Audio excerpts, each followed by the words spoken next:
Hello, welcome back to the 90s Mads podcast, your podcast for all things Newcastle United, hosted by two lifelong Newcastle United supporting buddies. Myself, D-Man, joined by my co-host Jefferson. How you doing, sir? Feeling hot.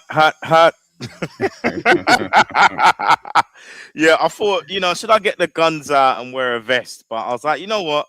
I'm going to get prepared for the World Cup because I'm trying to put the Premier League away. That's why I got my Ghana threads on right now. But yeah, man, I mean, it's a travesty this season, but it's a relief that it's over with. And yeah, ready to be back in the house today and just chop it up, man. How you doing? Yeah, I'm all right. Lucky I didn't have to sit through 90 minutes of that. I went to the Palace game, the Palace-Arsenal game, which seemed like a better place to be. But, can't complain. The weather's good. It's nice and hot. We've got hot weather coming up as well. But yeah, this is the last 90s match review of the season, of the games. Obviously, we'll do a season review next week. But yeah, man, I'm kind of glad the season's over. Can look forward to the World Cup after hopefully PSG deal with Arsenal. But got the World Cup to look forward to, and no Newcastle United playing football, which is good. So yeah, I'm not too bad. But listen, don't forget, like, comment, subscribe, all that good stuff. Tell a friend to tell a friend. The super chat function is back, so be welcome if you want to send a thanks, a super chat. Hype up the channel afterwards as well. Get your comments in, and yeah, we'll get cracking. But one thing before we start, to say thank you everyone that gave us your hype points for the last episode. Great effort. We had 100,000 hype points. Wasn't quite enough to make the top 100. You needed 149,000.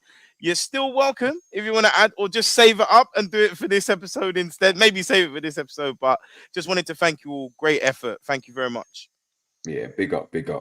But yeah, we've got a couple guests joining us today. So we've got Travoy back in the building. How you doing, sir?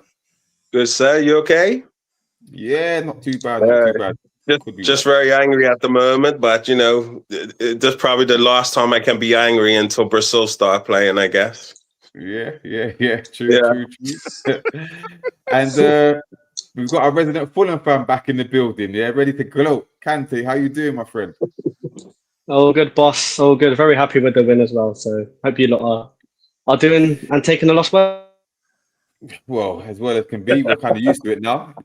So it's all good. But yeah, see, we've got in the building. We've got David in the building. He said that was shocking today. Get this bloody donkey manager out now. We're going to be really in the SHIT next season. Yes, we are indeed. Yeah. But yeah, big up David. Big up the Bevis in the building. Said the Happy Clappers have destroyed the club back in a donkey. Indeed. Big up David in the building. Good evening. Hope you're doing good, David. Hope you're doing good. But yeah, who else we got in there? We got William in the building. Hope you're good, William. Kenny's in the building. Said it's the Blues Brothers. Listen, it's the realest. It's the realest around, mate. Yeah, forget the Blues. Yeah, realism. Yeah. But big up William in the building. Connor in the building. Hope you're good, Connor. Yeah, in the first introductory message as usual. Get out. Yeah. We've got Jules in the building as well. Big up Jules. Get out of my club. ASAP. Yes. Oh, it's all good. Big up Nash in the building. Hope you're good. Hope you're enjoying the Arsenal celebration, Nash. Man. Yeah, congratulations to Arsenal on that. Congrats. I'm sure the party's still going on at Sellers Park, but all good. Congrats to the reasonable Gooners, by the way. Yeah, maybe we'll come to it more at the end of the episode. I've had to deal with a few muppets out here, mate. I'm telling you. They're all about me. Big up Michael. Big up. Hope you're good. Lion Points in the building. He said, big ups. I didn't watch the game, but I know we saw a Howe masterclass. But let's not talk about Newcastle because I, like Dan Burn, I'm more worried about West Ham than our football incompetence. Yeah, we'll get to that. Yeah. Anthony in the building. Hope you're good. Thank God the season is over. It's been a shit show from start to finish. Yes, it has. And big up Nash for the super chat as well. Much appreciated, my friend. Much appreciated. Big up. But yeah, let's get Connor with the super chat as well. So big up Connor as well. Con. Respect, brother. Nice one as well. 17 losses. How out? He says. So big up Connor. Like Anthony said, 17 defeats after 250 million spent. Disgraceful. Eddie out. But yeah, let's get to it. Big up Age in the building as well. Nash is okay. Good. Nash sent a super chat. I'm going to answer this question. Can you now admit that that Arteta is better than Howe. Yes, I can. Yeah, Oh, yeah. yeah. I can finally say that. Credit to Arteta. He's got the job done. Yeah, must be nice winning a Premier League trophy. Still got the Champions League to go. So yeah, listen, I can't hate. Do you know what done it for me there? It's not even so much the fact that Arteta's won a better cup. It's the fact that Eddie spent almost 3/4 of what Arteta has spent and not achieved half as much. Do you get me? If Eddie still hadn't have spent, say we didn't spend, then I'd still be a bit like, but Arteta spent over $1 billion. But the fact Eddie spent 700 million plus, there's zero excuses, bruv, to not even 100%. getting close to it. 100%. And we're only going backwards. Big up Raymond in the building. He said, hi, Demon and Justin. How are you both? PIF Saudi Arabia owns public investment fund and Eddie Howe sacked from Newcastle United now. And Amanda Staveley just should return to Newcastle now. Wow. Indeed. Wow. She might get that 25% stake that they're putting up. Watch this space. Big up Bernal. He said, Jamie Movement's post on X, 95% of fans wanting Howe out. Listen, they have to read the room. They can't be so tone deaf. Yeah, something has to give. Something has to give, but we'll get to that. Big up Ginger in the building. He said, I'm fuming. Jamie Rubin saying we will build and get stronger. Yeah, okay, mate. All the favor, sack Howe. Do us all the favor, sack Howe and hire Nagelsmann. Interesting. They got to read the room now. They have to. But listen, let's get into it, right? So for those who don't know, we went down to Craven Cottage and we lost again. We lost 2-0. So congrats to Fulham. I've got another super chat in the building. Benjamin. Big up Benjamin. He said, big up, brother. Much appreciated, my friend. My brother in Christ. I have had Arteta season over Eddie's, to be fair. Yeah, listen. I get you. Just to say, Ben's got a lot of money to spend because he's just won £110. Congratulations, Ben. That's a little Hey, you know what? Speaking of it, big up, Ben. But speaking of that, FPL, I won my mini league. I topped it. I won £200. So listen, I pat myself on the back for that. Yeah, my second time winning it. Yeah, only 2-time champ. Yeah, man. Big up. Man. I'm good at this stuff. But listen, yeah, let's get into it. 2-0. Went down 2-0 to Fulham. Another away day blues. Another subpar performance from the guys. Overall thoughts on the game, Jefferson? You know what? I wish I had 2 hours here. I'm sure people in the chat are ready for it, but I'll try and chop it up as quick as I can. I just think it was a real lackluster performance from the boys. Some of those ones that might have even been deemed squad players having to prove how good they are for their futures to remain in the club's plans didn't even show up today. And I think what's sad is we didn't even look to build on last week's performance that had some slightly encouraging moments. I felt there were 1 or 2 players that looked like their heads were at the World Cup or on the beach. And there was 1 or 2 players that tried to do too much and they got caught out today. So I don't know if it was the heat. I don't know if it was the fact like they're down tools or if they know something that we don't, maybe. You never know. That might be happening in the next couple of days. I mean, a man can wish, a man can hope, but for the 3,000 fans that travelled down to Craven Cottage, absolute disappointment. And to be fair, Fulham would easily have an excuse that they know that their manager's going to Benfica, and yet they still had somewhat of a semblance of a performance today and outplayed us. But that's become all too familiar this season, where almost every single club we've played have outplayed us on the pitch. And when you look at the goal difference in terms of the amount of goals we've conceded, the amount of losses, we're arguably, the 4th worst team in the league. I know it doesn't look like that in terms of the league position, but it's relegation form. I think in the time we've had 1 game per week since David Hopkinson's ultimatum, we've only got 7 points from 7 games. So, we are in free fall. If we keep this manager going into next season, we will be in a bottom 6/relegation battle, mark my words. But as for today, thoroughly disappointing. I'm not saying I expected a win against Fulham. Me and Kante spoke earlier today. I think our record is in the 17 matches, I think 7 wins. Fulham have won 10 of those games, I believe. I could be wrong, something like that. So I wasn't expecting a win, but I was expecting some kind of semblance of a performance and potentially, a 1-1, a 2-2 kind of thing. So some real abject performances from some individuals there. I'm not going to have a go at people like Hall, you know, playing on the right in patches of the game, but thoroughly disappointed today. What a sad way, pathetic way to end the season, in my opinion. Very embarrassing. I can't defend my team, so I'm probably going to be getting rinsed in group chats and whatnot. But the fact that, you know, it compounds how poor our season has been, today's performance. There was literally nothing positive to grab from today's performance. Nothing. I'm lost here. I'm lost for words. Well, first, I want to give Adrian a big shout out for the super chat. So big up Adrian for the super chat. Adrian. He said, Adrian. Bless 90s match of fighting the good fight and keeping me sane. Wait, Kante, where's your Orient shirt? He's happy because Marco's going now, so he's sticking with Fulham, isn't he? Yeah. Hey, Adrian, I haven't got a shirt. I've got a scarf though. There you go. I'll whack it on.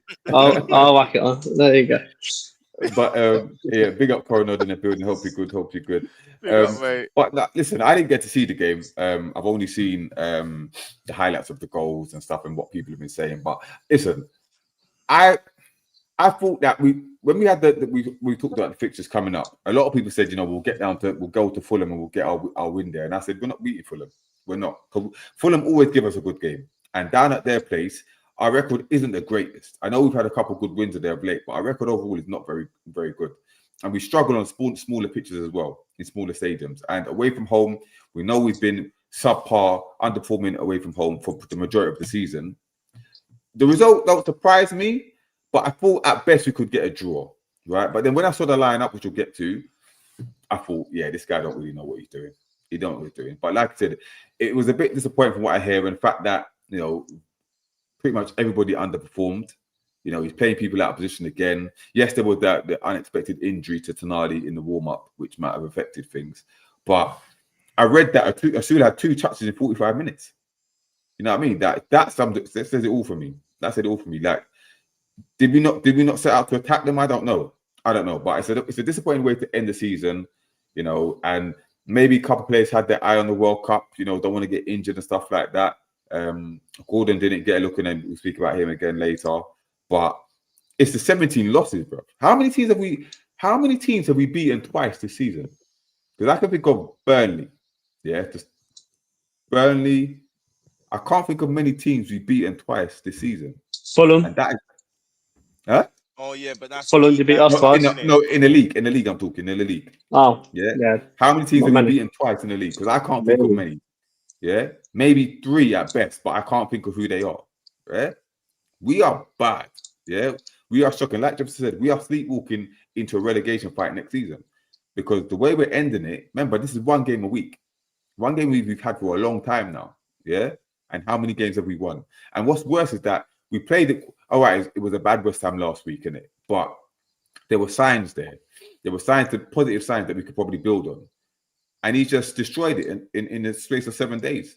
You know what I mean? It's just not good enough. It's not good enough. We're regressing. We're going backwards. And there's no positives to take from the season. None. I don't see what the positives are to take from it. I'm at a loss, because I'm happy that the season's ending, because we don't have to, you know, sit through this garbage again for a long time. But I'm actually concerned about what the future brings for us. If these owners don't you know, wake up and smell the coffee and make a change, we're going to be in problems. And you can't look forward to the transfer window. Yeah, you're going to go into next season thinking, where are we going to get the 10 wins? Where are we going to get the 10 wins and the 10 draws to stay up? Right? That's how it's going to be again, back to the Steve Bruce era. And it's long. It's very long. But listen, it is what it is. Troy, what are your thoughts on it?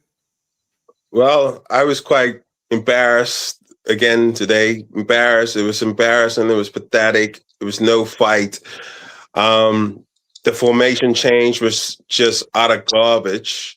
I don't understand how you change a winning formation and a winning team when you for the first time in 37 games, you set up how the fans want you to set up, and then you go away for 1 week and totally come away from that after getting 3 points, and obviously after Walter made and you know, players playing well in that formation. And then you come up and you play 5 up the back with Jacob Murphy as wing back. And you got, like, I just don't understand how a manager can completely go to a formation that has been utter garbage for us, for our players, for the whole year. When he goes to 3 down the back or 5 down the back, we lose games. He literally has destroyed a whole formation in 1 week. Like, I don't understand. And I don't know why Dan Burn was playing. Trippier should have been starting. Ramsey should have been starting alongside Bruno in the midfield. Like, you know, I don't understand. Joe Willock, even put him out on the right wing. Barnes should have been starting, for God's sake. Like, this is getting embarrassing. And like you said before about the Reuben, someone put in the comments about the Reubens coming up with that utter garbage on X. He needs to read the room. This manager needs to go now. Like, literally, he should have gone 8 months ago, but now that, like, geez, like right now, because I've never seen see a manager so delusional. And then he's saying after the game that they not delusional. Like, does he need to go in a mental home or something? Let's hope that let's hope he's read the room and in 24 hours. Let's hope in 24 hours the guy's out of there. Yeah, that they're seeing the pressure. You know, the fans booing the players and stuff. They must be able to see what's wrong here. Yeah, and even Eddie must think, you know what, this is enough. Like, I've had enough now. But he can't see it, man. He never can see it. He never can. I've got blind optimism. I'm still hoping that something can happen in the next week or two where this guy says, or something changes, isn't it? But before we go to Kante, big up Connor in the building. He sent a super chat saying, big up lads, big up Connor. Another painful watching Murphy today just shows he's gone past his sell-by date. Yes, indeed. Murphy, how Murphy still gets a start in the team is beyond me. Yeah, and signed under Rafa. I like the guy. Even under Bruce, under Rafa. He cannot be in the squad next season. He has to be sold in the summer. If he's here next season, that's a sign that we're accepting relegation again, a relegation fight. Yeah, if he's here next season, there's others that need to go, obviously. But if he's there and he's part of that leadership group, and I see him put on that armband at least once next season, nah, I'm gonna lose it. But yeah, hit the like button, people. We're on 16 likes. There's 47 of you lot in there, so please, everyone, hit the likes on the way in, or if you haven't done so already, just slap a like. It takes a second to do. Be much appreciated. Help the channel grow. Help with the algorithm and that. Let's see if we can get to like 25 likes in the next 5-10 minutes, maybe even more. But smash the like button. But Kante, talk to me about what you thought going into the game, or your overall summary of the game itself, especially when you saw Newcastle line up as well. Yeah, I mean, going into the game, I didn't really have much confidence. I don't really normally do, to be fair, in my team. Me and Jeff had a discussion beforehand. I'd say around 2 hours before kickoff. Just, you know, when he said it'll be 2-2, I said we'll lose. So I don't think either me or Jeff thought that it was going to be a Fulham win or a Newcastle win. But during the game, yeah, from minute one, it's just we looked like we wanted it more than you lot. Which is a shame, because every time I've seen us play Newcastle, especially in recent times, it's been a close game. Today it was completely different. It was one-sided, one-dimensional. Newcastle didn't really look like they had a style of play, and as you three have all said, you know, it looked like some players were already focusing on a World Cup or maybe even next season, life without Eddie Howe or with Eddie Howe. But yeah, it just during the game, I just thought we were just so much of a better team. It kind of caught me by surprise, not because I thought you lot were this amazing team, but I know how good you guys can be against us. I've seen it this season already. You beat us twice. That doesn't happen as a fluke. You know, you beat us twice deservedly. It just seemed like today you guys just didn't really want to, you know, just didn't put any effort in. The one player I will commend is Lewis Hall. I thought he did really well, despite playing out of position. He did good. Obviously, it was good to see Dan Burn back at the Cottage again. But yeah, for my opinion, you shouldn't be starting Dan Burn. Yeah, you know, for me, when I look at Newcastle, the best formation for me is a back four and not a back five. And if you're going to play a back five, you have to play players in their best position. And you guys didn't do that. So it was lacklustre from you guys. From our perspective, it was a decent performance. That's something that I want to see more of this season, which we didn't quite get to see. We weren't that consistent enough to see that performance week in, week out.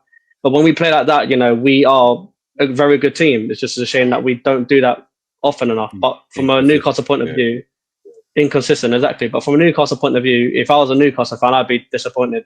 Your players didn't seem like they wanted to turn up today. So let's big up Corona for his comment. He says Sunderland playing Prosecco football while we're languishing, and the media and happy clappers are just accepting it. No consequences. PAF fraud watch has started. Yeah, a lot of people feel the same way. Like the owners are under a lot of scrutiny. They're under the lights now, and they have to prove to us that they want the best for this club. And there's one way to do that. But and like William said, the Mackham's getting Europa, and we got Howe. My life. Listen, it pains me to say, but Sunderland deserve it. You know what I mean? They played a lot better football than us. They've come up. They've spent wisely. And haven't accepted just surviving in this league. I think they finished 5 points or 5 places above us. Yeah, you know what I mean? points. So they deserve their football, their European excursions next season, and we're gonna have to suffer it and take it. Yeah, this and is they what we spent deserve. half the amount we did, D-Man. This So is it. again, it points to recruitment. Recruitment was, essentially what dictated our season, and it was bad recruitment. Don't get me wrong. I think eventually Jacob Ramsey turned into somewhat a decent signing. Tiao's been running to the ground. Bless him. He's been a soldier from day one. Voltemada at the start was fantastic, but we know the story behind him. It's not like he was a bad signing, but you have to look at, the 110 million wasted on Elanga and Vissa there, because that's almost the same amount that Sunderland spent in their whole summer window. Right. Yeah. Eddie has to be held accountable for this. Has to. Yeah. Big up Melo in the building. Hope you're good, Melo. He said, even though tough season, but even tougher than that is Eddie Howe's head with how stubborn he has been this season. Yes, indeed. So let's get into the game itself. Obviously, we're not going to spend too much on it because we were garbage, right? But someone tell me about this goal that we conceded, the first goal from this free kick. Who gave it? Well, I don't care who gave it the free kick, innit? Because somebody saying it wasn't a foul in the first place, but. Yeah. Who's at fault for this goal, Jefferson, in your opinion? I mean, I can't remember who actually fouled to obviously, get Fulham awarded the free kick, but it's a wonderfully struck free kick from Kevin. It's going right in the top bins. Obviously, it hits the crossbar. Nick Pope's getting absolutely nowhere near it. But what's quite weird is you've literally got Byrne, Botman, Tiao, and Murphy in no man's land. They're literally not reacting in time. They're literally Johnny's on the spot. And the worst bit for me is you've literally got Willock, who's standing close to the wall, and he just sticks a leg out. And then he's just sort of like, oh, okay. There's no real movement to be like, oh, man, like, what if it ricochets or it bounces? They're not alive to it. So what that shows me is there's no desire, no hunger. And yet Fulham, or a Fulham player, is first when the ball drops. They want that goal. And incidentally, that's Diop's first goal of the season. So, of course, Dr. Magpie kicked in.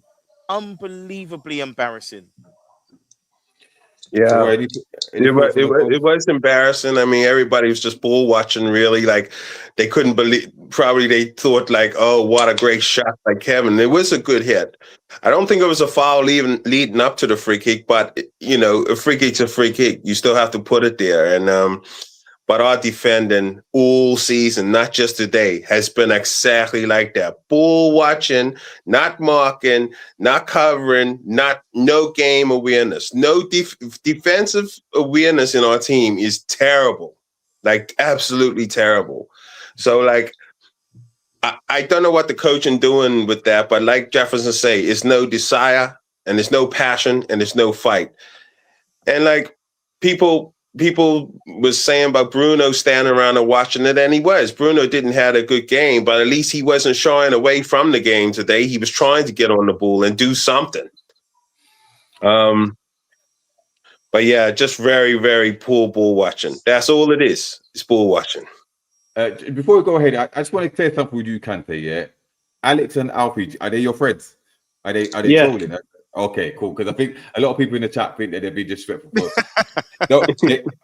Hey, thank you for pointing out people in the chat, but they're Kante's friends, innit? So yeah, just want to make sure people know that. Stop being muppets and behave. Innit? Yeah, because I'll kick you out. I'll kick you out. Yeah. But big up. Big up Genius in the building. Hope you're good. And I think Connor asked a question about thoughts on where is it? Thoughts on Bruno giving up on Eddie Howe. There it is. thoughts on Bruno giving up on Howe is.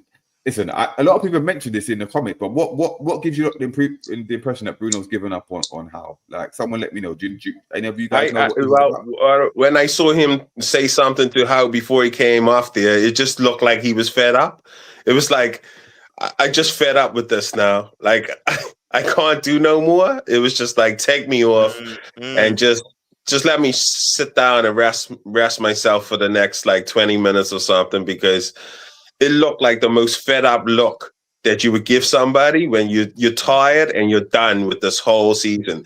And Bruno's comments on Instagram after the game shows you that he was fed up.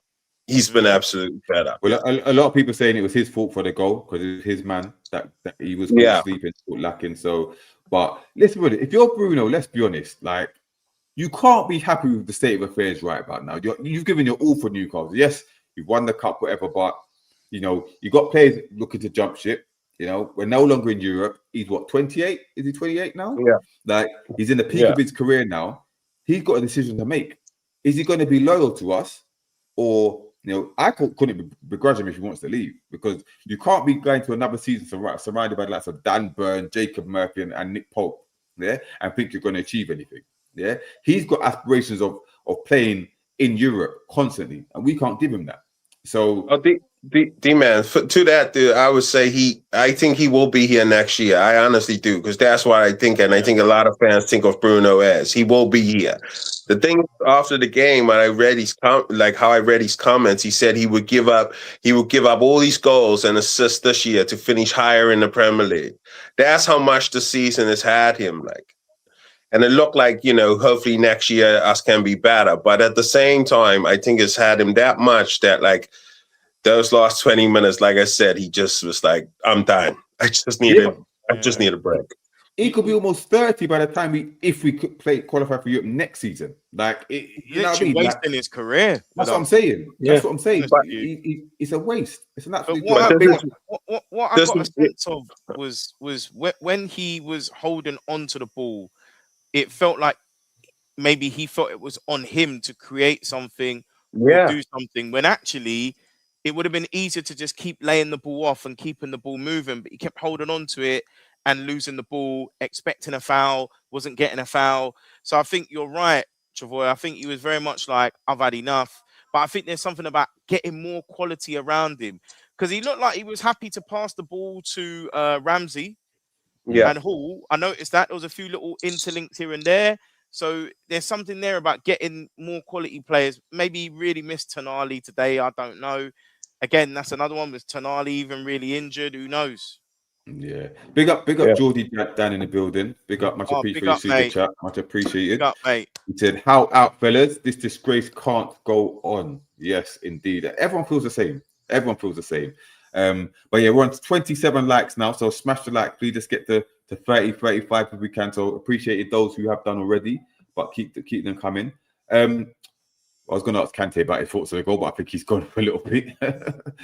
He's gone. Was there anything else of note from that first half that you want to bring up? Because I think we had a couple half chances. I want to bring something up. The first 15 to 20 minutes in the game, right? Jacob Murphy has miskicked the ball on his own box. He has had a chance to cross the ball in when no one's around him, crossed it and fall down. That's the second thing he did. The third thing he did was couldn't make a 5-yard pass when he was on a ring and ready to put it inside. He passed it to the next defender. And at the same time, after he lost the ball, he pulled out of a tackle. There was 4 things that happened in the space of 15 minutes. The first 4 things he actually did was absolute garbage. Garbage. Let me ask you, Kante, sorry, quickly. Oh, right. Adrian's big up Adrian with another super chat. Much appreciated, my friend. You're on form today. Much appreciated. He said, players like Bruno and Sancho deserved a better manager. PIF bollocks it up. And that's why I believe that the likes of Tonali is going to leave, because, you know, appreciate it for what we've done for him, but he can't waste his career being managed by Eddie Howe. He can't. Yeah, it's an insult. It's an insult to professionalism. So he's going to move on. Gordon, that's another story, but he's going to move on. He aspires for higher things, and I wouldn't blame Bruno if he does as well. But we'll see. We'll see if there's a mass exodus. So big up Asia for that. Kante, talk to me about the goal, but just quickly, would you take Jacob Murphy in your team? No. Right. Yeah.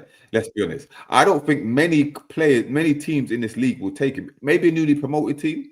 I think that's the kind of level that he's at. Championship to newly promoted. He should not be starting for Newcastle United or any team that's got aspirations of European football next season. It's a crime. It's an absolute crime. But listen, Kante, thoughts on the first goal that you scored? Yeah, just awful defensively from Newcastle, wasn't it? Don't get me wrong, it was a good free kick from Kevin.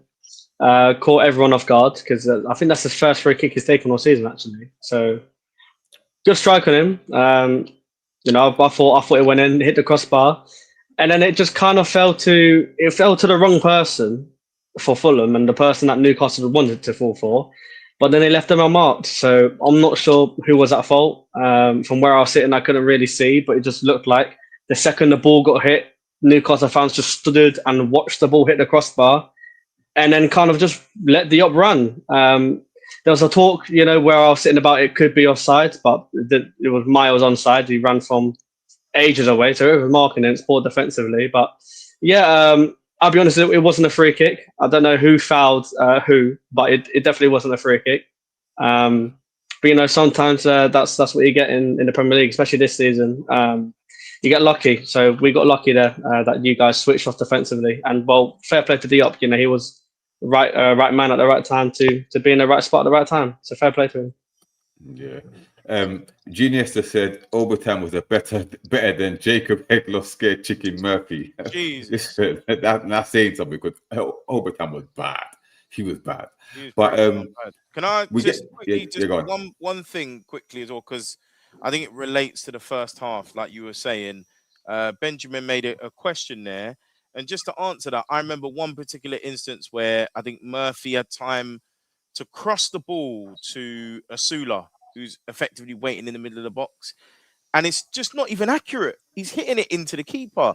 But you've got so much time. No one's pressing you. And let's be real about Murphy. Apart from the occasional shot, the main thing he's there to do is get the golf clubs out and swing his foot to cross the ball.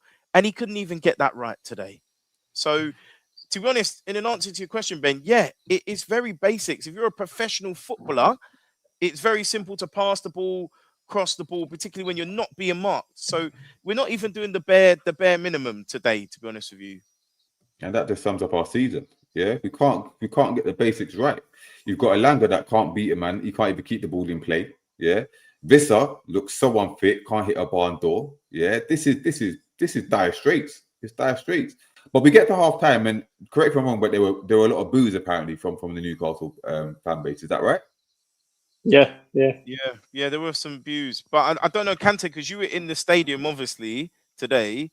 But I could hear, obviously, chants for Eddie Howe. I heard Eddie Howe and Jason Tyndall chant. But then at halftime, there were boos, which was a bit odd. Seemed like a bit of a switch. So what did you make of it when you were in the stadium today?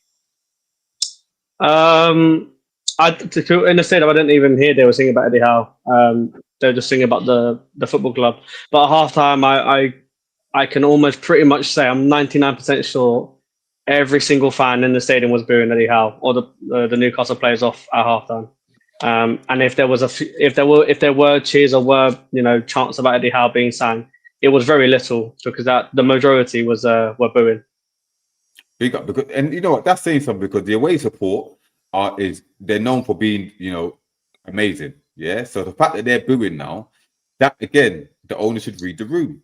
Yeah, but the problem is when the chairman was here, we got the win, and it just papers over the crack. It's a plaster over a big, deep wound. But it's the wrong time. Yeah, the one time we thought that action would be taken, we actually win and play well. Yeah, so they probably think, I think it's all right. It's not too bad. This is what we're capable of. You know what I mean? So, but big up Melo. Again, another super chat. Much appreciated, my friend. Big up. Melo. Appreciate it. Big up Melo, man. Big up Melo. Thank you, man. Nice one. If anyone wants interested in music production, beats and stuff like that, Melo's your man in it because he's a producer and he's got some fire beats. So if you hit up Melo, man, he's got the beats on tap. So big up Melo, man. Big up Melo. But yeah, listen. Did he make some change at halftime? Did he change it around? I think he brought Barnes on. Barnes came on. Yeah. Well, funny enough, Coronel said penny for Harvey Barnes' thoughts because like he was in scoring form and he still can't get a start. He can't get a start. It's like Eddie Howe brings him on to try and bail him out every single time. Do we think that Barnes is going to stay in next season? I think so.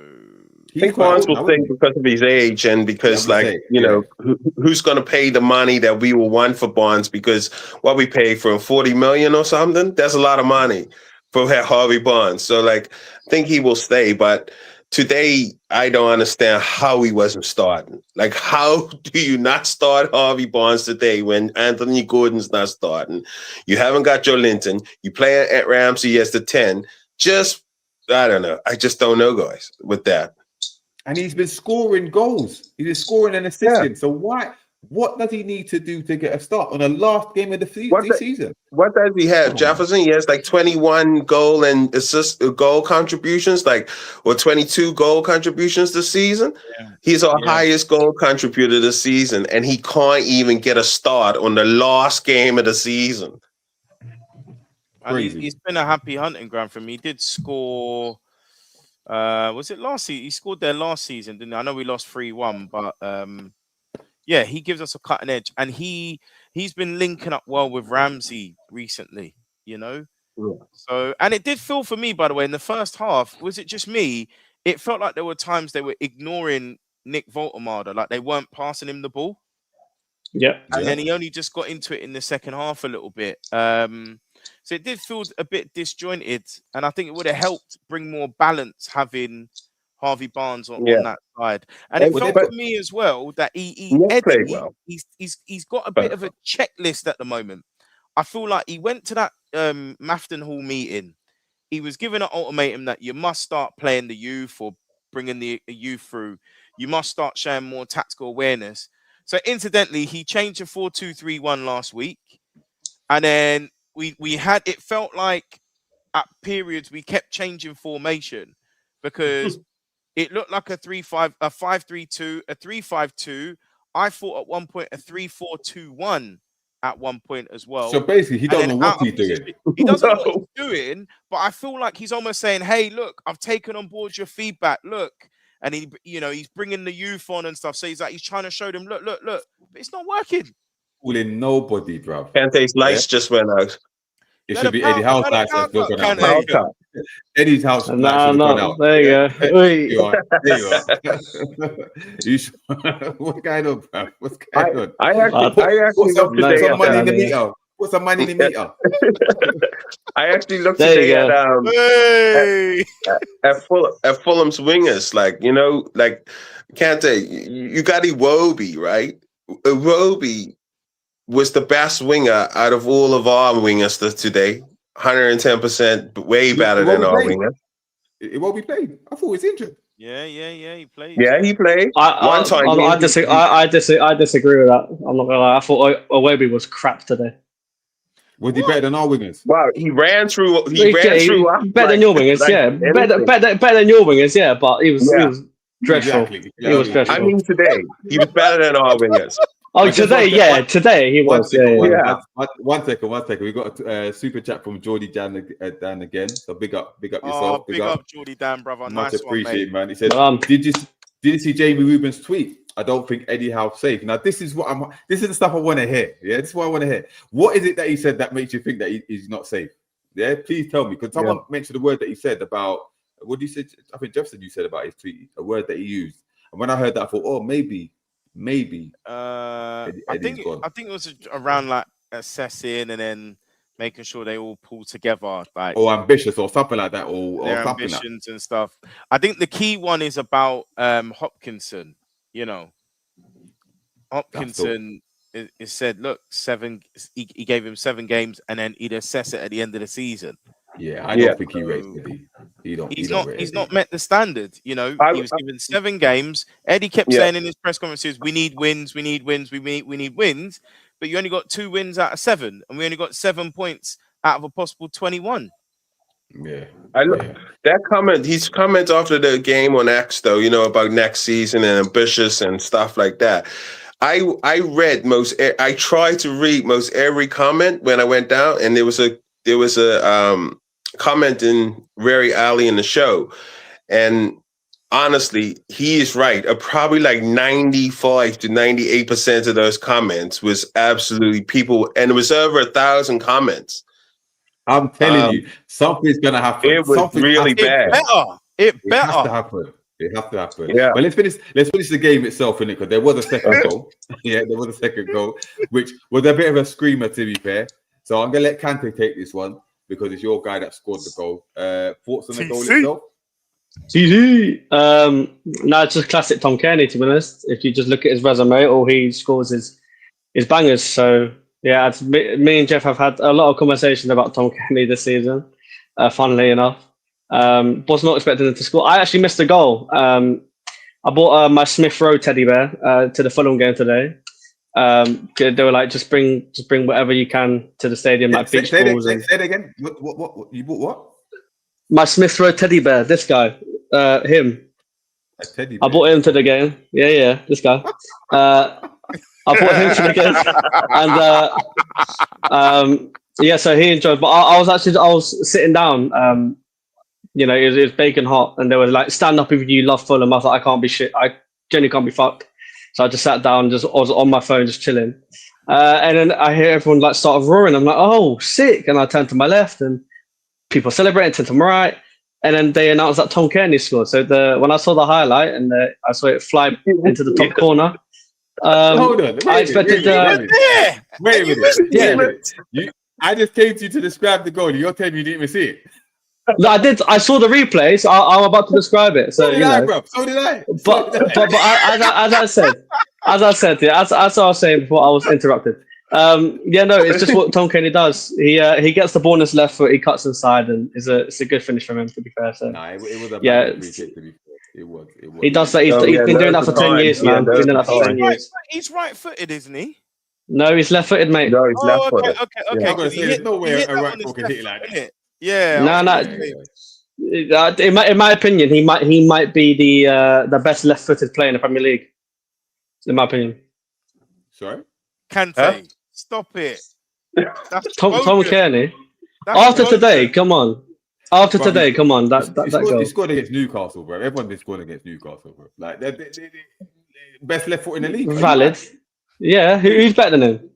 Well, let me have a think first. You've got Bukayo Saka, you've got Cole Palmer, you've got Phil Foden, you've got Is Churchy left foot? Yeah, Churchy's left footed. Yeah. Well, there you go. Bernardo Silva, is he left footed? Yep. Well, we can go on all day. We can go on all day. So basically, no. Right? There ain't nobody like Tom Kearney, mate. There ain't nobody like Tom Kearney. Alfie's apologising for you in the chat, mate. Well, what's Alfie saying? He said, sorry, lad, but that is a joke. Whatever, man. This guy supports Coventry anyway, so that matters. But Kante, what you didn't say is we met Tom Kearney, didn't we? We did, yes, in Knightsbridge. Yeah, we did. We met Tom Kearney. Yeah. I told him, I said, Tom, listen, win the FA Cup for us. Like, I will. And then we got knocked out the round after. So I was like, yeah, fucking liar. But no, it was good. Good finish. You might regret that teddy bear comment, by the way. Get there. I will. Yeah. Big up. I'll get ready for that. But listen, it was a great goal. And to be honest, let's be honest, after that second goal went in, there was no coming back. We don't come back from 2-0 down anyway. We are pathetic. My only disappointment that we didn't even score. Yeah, I don't think we even looked like scoring. But it didn't look like it. So listen, the game ends. Again, I'm not shading. I don't know. I haven't looked at the league table. Did you finish above us or did you finish above? They finished above us, yeah. Right, we finished above you, mate. Yeah. So where did you finish? 3 points. 11th, we did.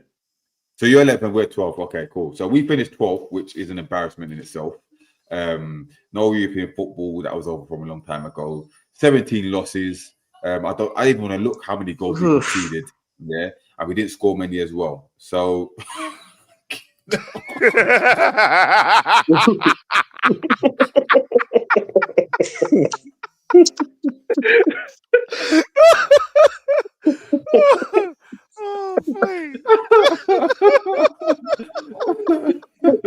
sorry. Listen. Oh, William, big up, mate. Big up, big up. That message made my day. But listen. No, I can't say it, man. It'll stay there, mate. It'll stay there. You stay right there. Please. But listen. We finished 12, 17 losses. I do believe. Am I right? We saw the tweet about that's more than we lost under Steve Bruce in his final season. Is that right? Yeah. Right. Yeah. So 17 losses. I can't remember how many goals we conceded. Minus 2 goals in 55. 55. Yeah, 55. We scored minus 53. 2, right, Jefferson? Minus 2. Minus 2. We scored 53. No. Same loss as the Spurs. Same loss as the Spurs. Yeah, 17. Yeah, we're finished. Damn. We've conceded. Damn. We've conceded the 4th most goals in the league. So that's what I mean. We're arguably like the 4th. I'll tell you, this guy cannot continue. He cannot continue. West Ham had 19 losses all season. We had 17, and West Ham went down. Right. Okay. Crazy, man. Crazy. Spurs have got the same amount of losses. Forest are only one better. Fulham are only one better. But all right. So let me ask this question. What was the lowest point of the season? Because there've been many low points. Yeah. What was the lowest point of the season for each of you? Well, it was the Sunderland game for me, and it wasn't. Which one?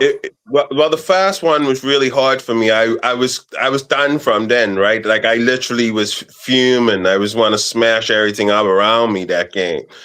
But the second one, especially because it was at home, and because we got smashed against Barca. And because now it's one game a week and we can concentrate on the league, and we lost against them. And after that game, I was like, oh no, I just want the season to end then. Like literally, I don't want to see which position we end up anymore. Let me ask, sorry, Kante, I want to ask from the outside looking in, right? How do you assess Newcastle as a club? Do you think, because we finished 12th below you guys, right? And all banter aside, do you think this is just a one-off for us, or do you think as a fan base we should be concerned? And do you think Eddie Howe should continue? From an outside looking in, what are your thoughts? I think if Eddie stays, it's not just a one-off. I think if he is to leave, then you can argue that maybe things will get better. But as me and Jeff have been saying, if Eddie leaves, the next appointment has to be the right appointment. You can't just go get a random fella from a random place and go, be manager. It has to be the right appointment. So I don't think it'll be a one-off. I think it's looking like he's going to stay. So I think maybe next season it might be the same thing. Only thing that's saving them, or saving you guys, I should say, is the fact that the teams above you have never played in European football before. So teams like Bournemouth, Brighton, the last time they played in Europe, they struggled. Who else is there? Sunderland even as well. They need to get an even bigger squad to help them out in European football. So maybe that might change. But then there's also teams in and around you that finish above you that didn't qualify for European football that are better than you. So if Eddie stays, it's more than a one-off. I think it'll keep happening repetitively.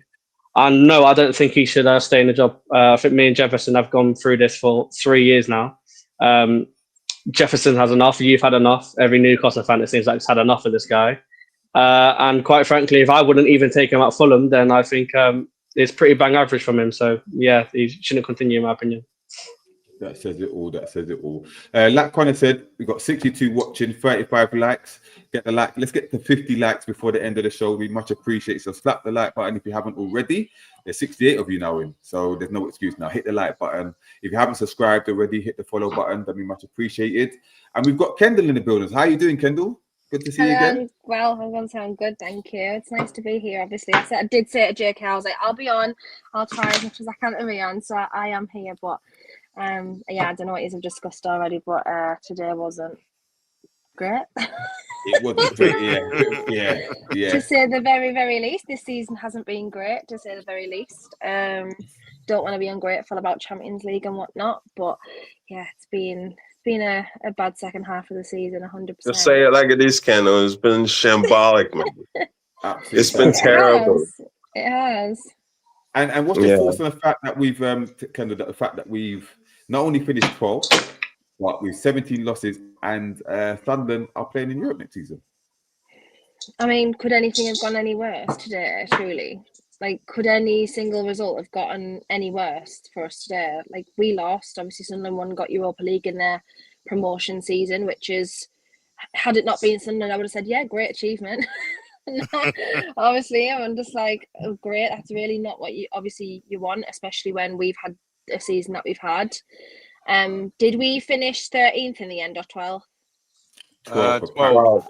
Apparently 12, yeah. Oh, Yeah. tomato, tomato, 12, 13th, no difference, is it?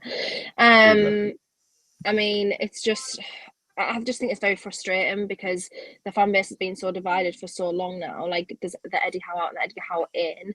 And obviously now I think I have seen today, like, a lot of the tide has turned. Like, a lot of what has happened wouldn't have been acceptable under any other manager. So I don't know why it has to be acceptable under Eddie Howe. I just don't really understand that. And today I was left feeling very confused, considering I understand it was a poor West Ham side that we played last week, and I understand that. But at the same time, the team, the formation worked. It worked for the first time in a long time. And then he reverted back to type today, and we served up another load of utter dross away from home. So I don't really understand why that decision was made. I'm really not sure about that, and I don't know anybody now who thinks that Eddie's the man to lead us forward. I totally respect your opinion. I'm not going to sit here and say one's right and one's wrong. I just don't really understand what anyone would have seen from specifically December onwards, but I mean even from the cup final, that would allow you to believe that he is the man to improve this team next season. I'm not really sure there's any tangible evidence for that now, so but we'll see what happens, really.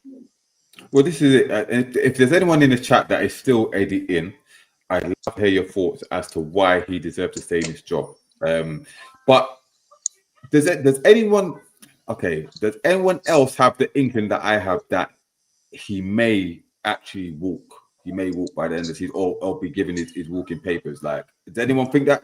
Forget even if the Rubens tweet or the fact that the fans were booing at half time and full time, and that kind of said the tide it seemed to be turning now. Does anyone think that there's still a chance that he might not be the manager next season, or we will, we're just going to like a lump it that he's going to stay, he's going to be here next season? Anyone? Bloody hope not. He's got such a big ego. His ego, his arrogance, his overconfidence doesn't allow it. And I'm only judging that based off a lot of interviews pre and post game that we've seen where he's basically said, we've played well. I don't see anything wrong here. He's been overly positive. And then he doesn't take the blame. He puts blame on individuals and other players. Or there's always another factor. It's the injuries. It's the transfer window. It's the directors of football. It's never at his feet, So, you know what? I'll take it on here, blah, blah, blah, which is a real solid aspect to leadership. But I think he's got immense arrogance. And I think being the control freak he is, he probably thinks he can turn it around.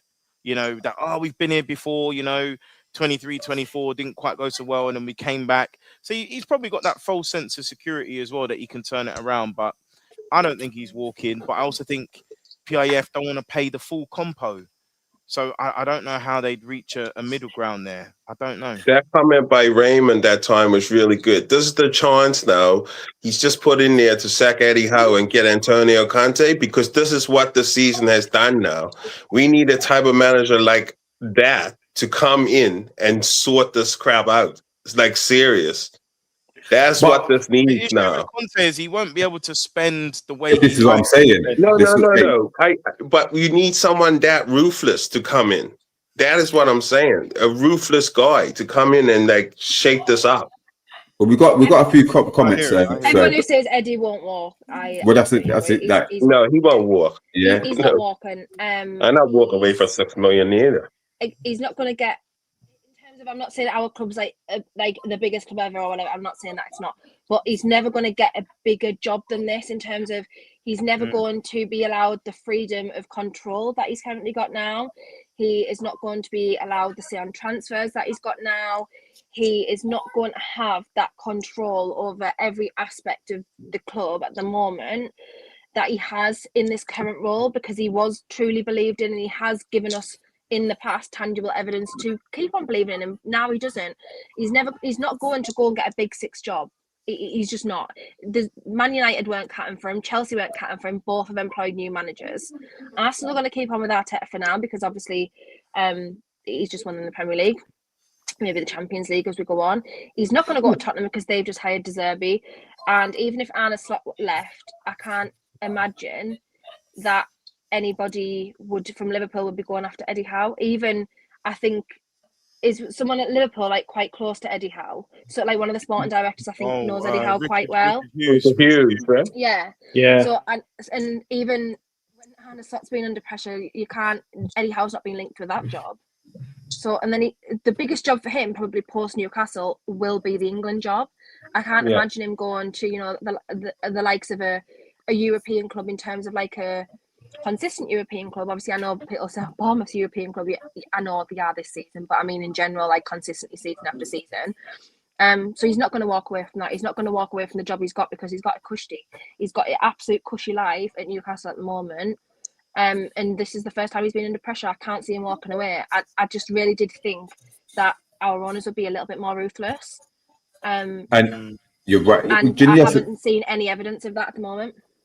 Giniessa raised a good point. He said, watch Craig Hope, Luke Edwards and Keith Downey simultaneously put out Eddie Howe PR pieces in the morning, painting Eddie as the Messiah and blaming our strikers and militant fans. Yeah, you know that's coming. You know it's coming. And you're right. We've got some more comments about Eddie, because everyone's convinced that he's not going to go anywhere. And I think, big up. He said Eddie is a psychopath.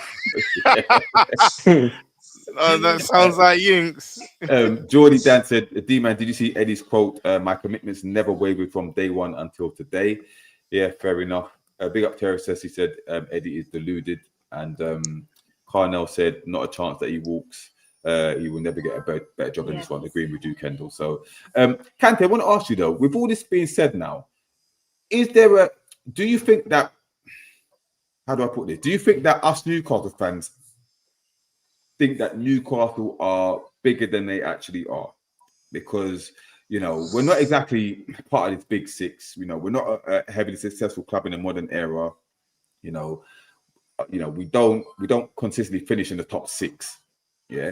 Should we be a bit more realistic with ambitions, or are we right in the way we think, in your opinion? To answer the first main question, some of your fans, especially online on Twitter, are a bit too over the top with how big you lot actually are. However, within saying that, when you win a trophy, and it's your first trophy in God knows how many years, expectations and ambition goes up. You can't stay the same. You've got the trophy, you've got European football through the trophy. Your ambitions now need to go. Like, they need to go higher. I feel like some fans don't really see that. There's a few fans that the Eddie Inners sit there and go, but we're not that big of a club. We're not like a Villa or an Arsenal or a United or a Chelsea. But you should be. You've got to the Champions League more than twice now. So you should be expecting that sort of level every single season. If you're not, to me, then that makes you just even more deluded as a fan if you don't expect your club to be there. From the outside looking in, to me anyway, I know I said Newcastle were to finish, I think I put them 11th this season. I know I had them as a bad season, but to me, like, nowadays Newcastle deserve to be in European football, whether that's Champions League or Europa League. And the fact that you're not even in a European competition, especially the Conference League, is a big worry for, I think, most of the fan base, not all of them by now. And from an outsider, it's just, I'm looking at that and going, well, if Newcastle aren't qualifying for European football, their big names are going to go. Where's Bruno going to go? Is Tonali leaving? Walter Mardo's not going to be there for more than another season now. So you're going to lose a lot of big name players if you stay with this manager. It's just facts. Well, this is it. And correct if I'm wrong, but didn't Hopkinson say that our target is European football? And we failed to make that target. So, Eddie should suffer the consequences of that. But if we're not going to be ruthless enough, we're going to be a joke. We're settling for mediocrity. Yeah, we're saying it's okay. It's okay. We haven't got the ambitions of a bigger club. You know what I mean? This is what we are. We're happy to do so. And, we're happy to give 3, 4, 5 chances to get anywhere. And it's not good enough. It's not. Marco agreed, said yes, you should be more realistic, but not settle for anything under 8. I think that's a good point. We got Marco, by the way, friend of the channel. And Tonali 01 said 100%, and the owner said our aim is to be number 1. Listen, that whole 2030 thing, that's out the window. We're nowhere near. We weren't anywhere near when he even said that. We're nowhere near that. Like we're not even going to win the Premier League in 10 years' time. Exactly. We're just not, unless the rules change. Like where we're allowed to spend what the owners are willing to invest. Like it's not going to happen. I don't know where that even came from, and it actually made me annoyed that all this ambition talk's great. Fine, like we want to be a successful club, you want to get into Europe, you want to be up there with the best. I get that. Don't sit there and tell me in 4 years' time that we're going to be ready to win the Premier League. We're not. Exactly. Pack it in. Just stop with the literal evidence. Like, oh, by 2030, like just bar off. Just say in the near future. Yeah, like we want to be competing with the best. We want to win the Premier League, and hopefully we can get there. Not telling us by 2030 we're going to be there, because we're not. It actually really annoys me, and it really frustrates me. I hate that. So where does that leave us, Kendall? So quickly, where do you think it leaves the club at the moment? Where do you see us like going forward? What? Not your ambitions, but realistically, where do you think we are in the short term? Well, for me, like obviously, I know the whole Big Six thing. Yeah, you can say what you like, because obviously Spurs is like down there now, but and they have been for a couple of seasons. But obviously, there is the Big Six in terms of on the outskirts and beyond, and the money and accepted fan bases. For me, that gap below is like Villa and us, or it should be Villa and us. But Villa have obviously getting European football again this season. They've got Champions League. They just won a European trophy. At this point, they're a little bit ahead of us already, and we need to be still on that level, obviously competing to get into the next band up, which is consistent European football. They're already ahead of us now. So it's like, where do we go? Do we just stay as mid-table fodder forever? Do we, like, this is the problem. This now needs to be the transforming summer. I know we said that last year, and I know we said that, like, obviously that was going to be the big summer after Isaac left, etc., etc. But this is going to have to be the turntable now. We're going to have to make some decisions that we don't want to make. I actually quite like that there's players leaving that obviously we would have seen there long term, like Trippier and stuff. I like that, because it means that there is things behind the scenes. I said, yeah, you know what, we need to kind of move on from that specific era. So now they need to make some big decisions, and we need to be. It's not going to be acceptable if we have another summer where we spend a lot of money like we did last year to just be sitting there in 12th. It's not right. It's not acceptable. Aston Villa have had European football all season and managed to get Champions League again and managed to win a trophy. So it's absolute BS when that is used as an excuse. It's rubbish. It's absolute rubbish. So yeah, I'm not having that, and I'm not having the excuses next year, because like our patience is definitely wearing thin now. Before we come to you, Travoy, this comment from Lion Point. He said, remember Amanda said the same thing Hopkins said 5 years ago. I don't care about this 5-year plan, communist bullshit. I'm more worried about the issues at hand now, not the future. And I agree with that. Travoy, what's your thoughts on the because Kendall touched on it, the transfers, you know, this summer that we've got coming up? It's, you know, it's arguably our biggest one since last summer, but it's our biggest one moving forward. Are you, you know, there's rumblings about who we're looking at. You know, we've got, you know, a different profile of player, should we say, some predictable ones as well. But do you think that that they're going to take the responsibility from Eddie Howe, and are you optimistic, or do you think we're going to scout and sign the right type of player that we need moving forward? Well, you had to saying this last year had to be the transfer, like the going forward this year. You know, we had to do this last year. We would go out and we saw younger players and bring in younger talent from outside of the Premier League. That's what needed to be done, because last year we needed 5 to 7 players to come in. This year again, we need 7 at least to come into our football club, right? So you have to go young. You have to go outside the Premier League, because the money inside the Premier League ain't going to allow you to have 7 players. You can't buy 7 players from inside the Premier League. It's ridiculous, the money that's in there. I'm a bit concerned about the summer. I'm just concerned over Russ Wilson's negligent, like, just because him and Eddie Howe, and I listen to Rangers fans talk about the transfer windows that Russ Wilson had at Rangers, and they wasn't convinced by him neither. I hope he goes to, like, you know, some of the guys that we put on the WhatsApp group, you know, some of the players linked on there. That's the type of players that he needs to go for. Young, Premier League proven players, but young, exciting, and gems. You need to find gems from Brazil, France, Portugal, wherever. That's how we need to go forward. First of all, we need a goalkeeper. Like, you know what I mean? Yeah, there's rumor that we're going to sign one. But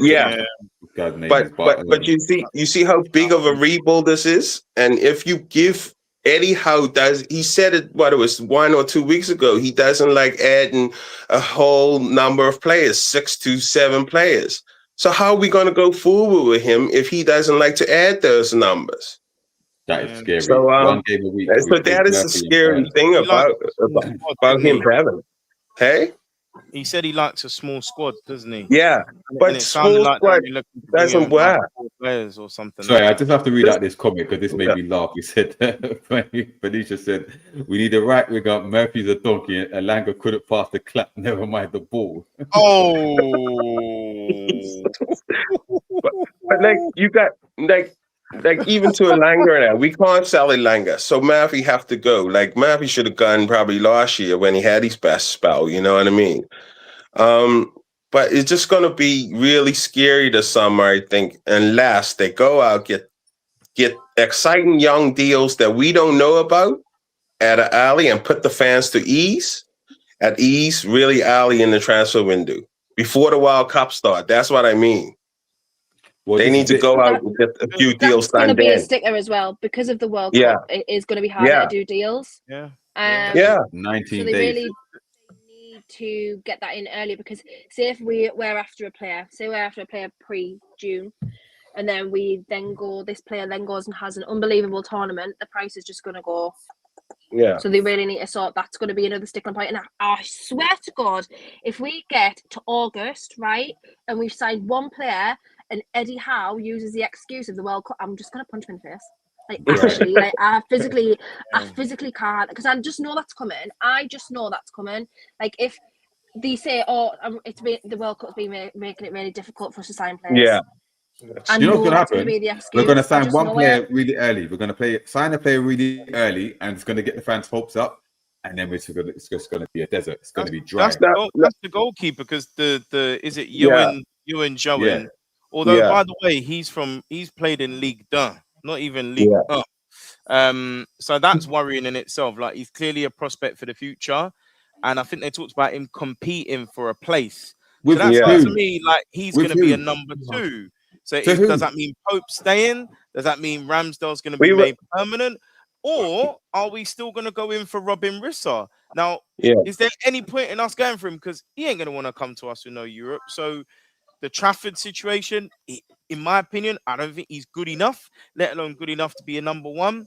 And are we going to flunk enough of our money on 2 goalkeepers? So no, we're not. One of them's going to be here next season, Pope or Ramsdale. Do you know we're backwards though? We would do that. That is actually something we would so do. We would literally spunk a whole load of money on 2 goalkeepers.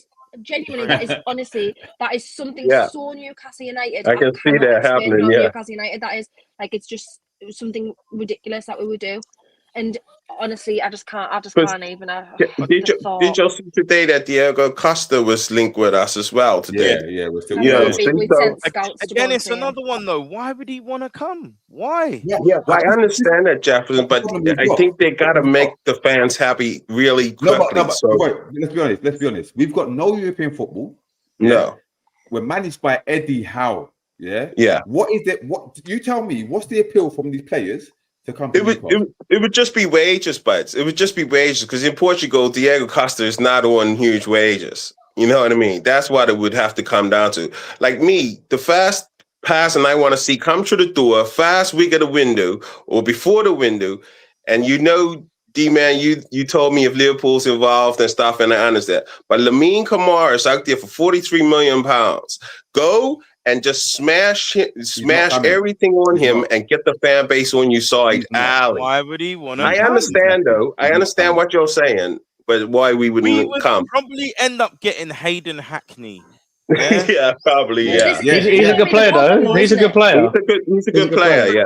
This is going to be the problem because we're going to shop Coventry. below. We're going to have to shop in the level Yeah. below that we wanted to. We're gonna have Yeah. to. We're gonna have Yeah. to. Because look at last And season. then We tried that's to going to shop be a in upper great rebuild, market. isn't it? Because we're not going to Exactly. get the players that are going to take us to that next level. We're just going to be You stuck think about there. it. Last It's honestly season, sliding doors. I'm telling you, I'm scared. we It's tried to scary. go for the higher market last season, and we had Champions League football. We got and smashed we still, there. we still couldn't get them. So now, Yeah. like I said, we're gonna have to shop in Lidl's. Yeah, forget Waitrose or Sainsbury's. We're in Lidl now. We're in Lidl. Yeah. We're at the Shout out food Lidl bank. Bakery and that, We're at man, the but- food bank, man. Yeah. But But you know, you can look I at circle? I wanted to circle back around to, I think there was a comment Marco made, and I think what Kendall was talking about a little bit. I want to come back to David Hopkinson because it's just the energy that I get from him and the messaging. I feel that he is ambitious and that he wants more. Because I've seen like I feel that he's too. kind of Jeff. done a similar vision for the women as well. And you got to remember, he's come from Real Madrid. So the standards there are different, right? And where have we seen this before? Paul Mitchell, right? That came in and said, I want this standard. And because the culture's so bad and so inbred, Booted out the we're door. like, nah, and you're the bad person. I think he needs support from PIF because they're the guys that hold the power. He can say all these ultimatums and everything. He's speaking openly about probably what he wants, but if they don't grant him the power to make those decisions, then it is falling on deaf ears, and maybe he might walk away, as we've seen. We've He's seen done a people lot come in a here, short space of time finance too, Jeff. stuff as well, try to change things, nothing changes, they end up gone.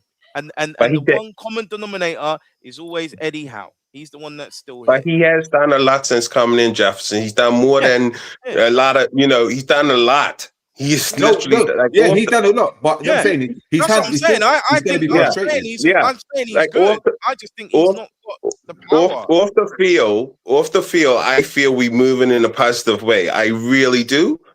On the field is where my problem is, but off the field, I can see a vision off the field, for the future.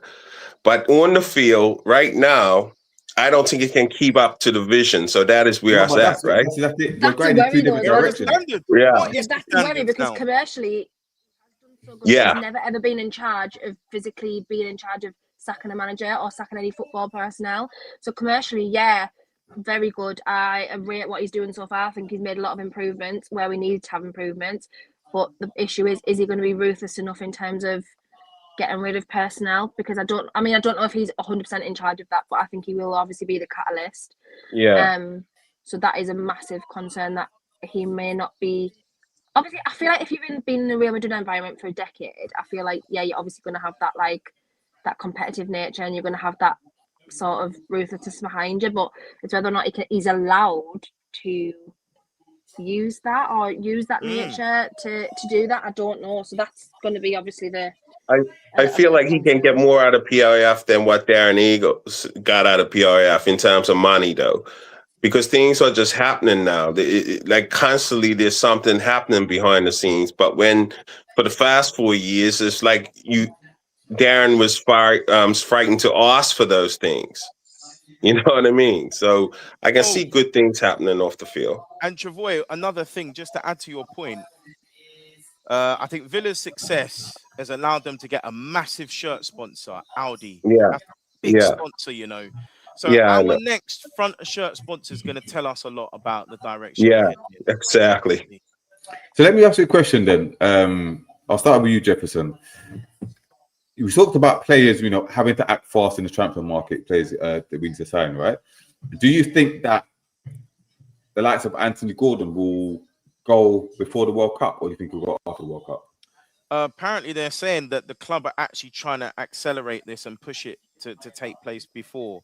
So, but I think there's issues with the fee. I think we want 75 to 80, and I think Bayern probably won't pay more than 60, 65. So there's a bit of a gulf in valuation. So I do think the club is making a conscious effort to actually sell Gordon ASAP. I don't know if that's to do with the PSR window or not, though. But yeah, maybe because it changes next year, doesn't it? Anyway, we're going to squad cost ratio next year. But also they've been linked to a lot of wingers for replacements, and they look like young, exciting young wingers. So maybe they're trying some to Belgian guy, right, with a double barrel. Yeah, Fernandez, right? Yeah. I mean, like you could get 2 wingers for selling Anthony Gordon. 75. I believe he'll go for 65 million with 5 million in add-ons. I honestly, I'm not talking about. It probably won't be pounds. It'll probably be euros because I can't. We got that 15%. What is 15% sell on to Everton to pay back? Yeah. So Bayern know this. You know what I mean? So Bayern gonna be lowballing as much as they can because they know us need to owe them 15% off it. Do you think when we sold Ellie Anderson that we negotiated any sort of buyback we're clause or useless. percentage? We are profit? donuts. That was That's sort of ridiculous. frustrated life out of me, stuff like that. I can't honestly We are like just so think. poor. Do you guys know when Anderson left? Was it 35 million or was it 15 million? It was It was 35 in a 35. separate deal, but then we paid Oddie's 20 20 for 20. Okay, so But Yeah. it was Yeah. all it right. had to be separate deals to cover the PSR. PSR. Yeah. So there's been like two or three decisions over the last 4 years that's really had us, right? That's Anderson, probably Minte, and that's probably not getting Emre in, right? But you know what? The Anderson one don't matter because Eddie didn't know how to use him anyway. Let's be honest, he wasn't playing. We were berating. Addison would not be going to the World Cup. He would not be going to the World Cup if he stayed at Newcastle. That's a fact. Let me ask you a question. Now, do you think Tonali's played his last game for us? Well, I said this last week, obviously at the home game. He didn't look like he was saying like farewell or anything, but he is a very one-note person. Like he's not like a, he's not like a Trips, like big charismatic, like, center of attention sort of person. He's not that person anyway. So I can't really tell if he has or not. I did think if anyone was going to go, probably was going to be Tonali and Livramento. They were the two that I was assuming was going to leave. Obviously, I know the Gordon rumours has come very, very strong in the last few months, but yeah, I don't know. I really don't know. The problem is he's got this other like negative thing hanging over him again with the escort parties. Like that. I wish he could just stay away from stuff. So he's got that going on. So I don't know whether that's going to be part of it. Kind of was slightly like sarcastically saying on Twitter today that like, oh, we've said he's injured, so he doesn't get a move. So I was like, oh, hopefully that's the case. But yeah, I honestly don't know. I really don't know. Do you think? Okay, we asked this question in the last episode as well. What's your thoughts on Asula? Do you think that he's a purple patch that he's on? Would you like to him stay next season, or do you think it's now the time to get the right a good fee for him, transfer fee for him? I'd be happy for him to stay, but I don't think he should be like the main striker next year. Like no disrespect to him because he's actually had a really, really good, like as we say, we don't know if it's purple patch, but he's actually picked up a lot of momentum in the games that he's played. He's actually quite decent. I just don't think he's refined enough at this point in time to be the person to lead the line consistently. Nor do I think Voltemada is that, but I also don't think Voltemada is a 9. Specifically anyway. I think he's better as the 10 for us. So yeah, I would keep Asula if he wanted to stay, but I mean, God, not literally last summer, Frankfurt wanted to pay 30 million for him. This so it's like if someone came in like with that again, say, but do you think then we're left in a struggle because we only have Wissa? Well, this is it. Like, but if he stays, then do you think any of our strikers go? Yeah, I believe one. Let's see what Kendall says over with it. I don't think so. I think Voltemada stays for another season. I think you don't think he stays? No, I do think he stays. I think he stays for another season. No, I don't think anyone's going. I don't think Wissa's going, to be honest, because unless he goes to Saudi, there's absolutely no way that we can ever recoup that money, like at all. We may as well just chuck that money in a fire. I don't like we would have actually got more out of it, do you know what I mean? I don't think we're ever recouping that money unless, because he did do that interview a couple of weeks ago where he said he came back a lot sooner than he should have. But like even with Asula, when Asula wasn't firing, or like when Voltemada is not firing, there's elements to their games where I'm like, oh yeah, we could utilise that. With Wissa, I have seen absolutely nothing of note at the moment. I know he's had very minimal game time, I get that, but he hasn't even shown me anything like at all where I believe that he should be leading the line next year. Like he's shown me absolutely nothing. And I don't know if a pre-season is going to help him or not. I'm not going to write him off straight away because look what that happened with things like that in the past. But yeah, I don't think any of the strikers go at the moment. I just don't. If anyone's going to go, it probably will be Asula. I think Bayern will wait another year, hold out, and try and get Baltimore next summer, depending what happens. So we'll see. But yeah, I don't think anyone will go at them, like any striker will go at them on. But if anyone is likely to, I think it'll be Asula, to be honest. So why you reckon one striker will go? Yeah, it will either be Wissa or it will be Asula. Even at Kendall's point is right by losing the money on Wissa, but like she's correct with the same thing. I would have to take the hit if I was the ownership. From what I've seen from Wissa, I would just I wouldn't have the patience to deal with that. So I do think Wissa should go, but if what's been rumored now with Asula's good little bit of good form is that, and he's proven me wrong a little bit, is that it's going to take more than 30 million to get Asula out of Newcastle right now. That is the difference now. Also, it showed you today, and Kendall again is right with the fact that he can't be our main striker going forward, because today he had one opportunity to score from that cross into the box from Murphy, and he couldn't put that in. And then even when Walter Maida was putting balls through and he wasn't reading the runs, his runs wasn't good enough today. So I think I just think this will be the one to go because of I wouldn't have the patience as an ownership to keep him. Okay. Benisha said Howe will be gone by October if he isn't. We're dusted. Benisha, correct me if I haven't seen you on the chat before. Maybe if you're a newcomer, so big up to yourself. Hope you slap the like and follow the channel. We're trying to get to 7. Tell you who I did like today. That Kevin. Yeah. not the Home Alone Kevin.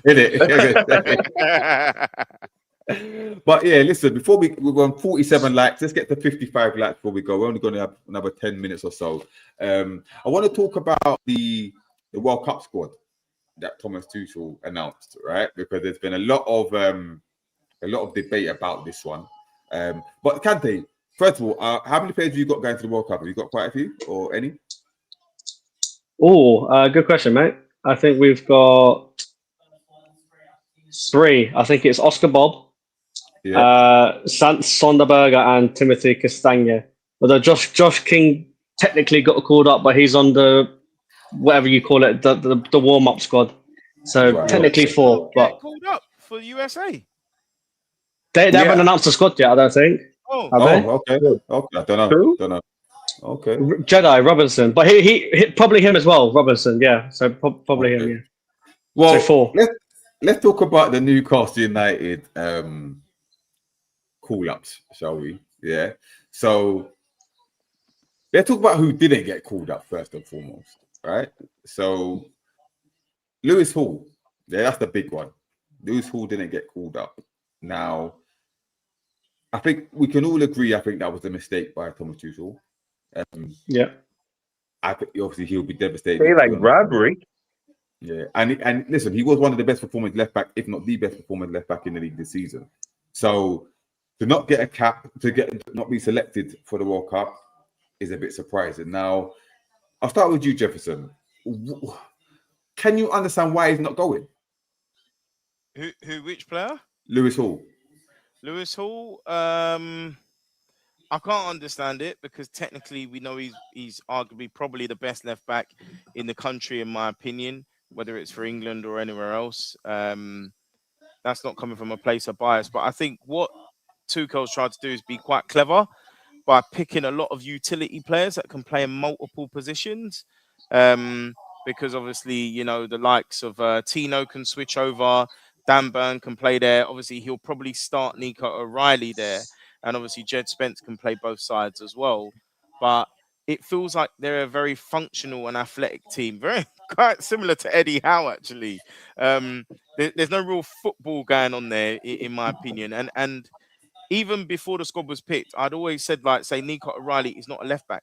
He's actually a midfielder. You know what I mean? Agreed. He plays there in Pep's formation, the same way. Who's the geezer that plays on the other side? Nunes. Guy. Nunes. Nunes, As well. He's not a fullback. So again, it shows himself up defensively. So for me, there's no other left back that's better than Lewis Hall in the country. So I just think he tried to be a bit too clever. I did speak to my neighbour, who's proper Chelsea, And he was like, look, I'll always love Tommy T. He's a legend. He won us the Champions League.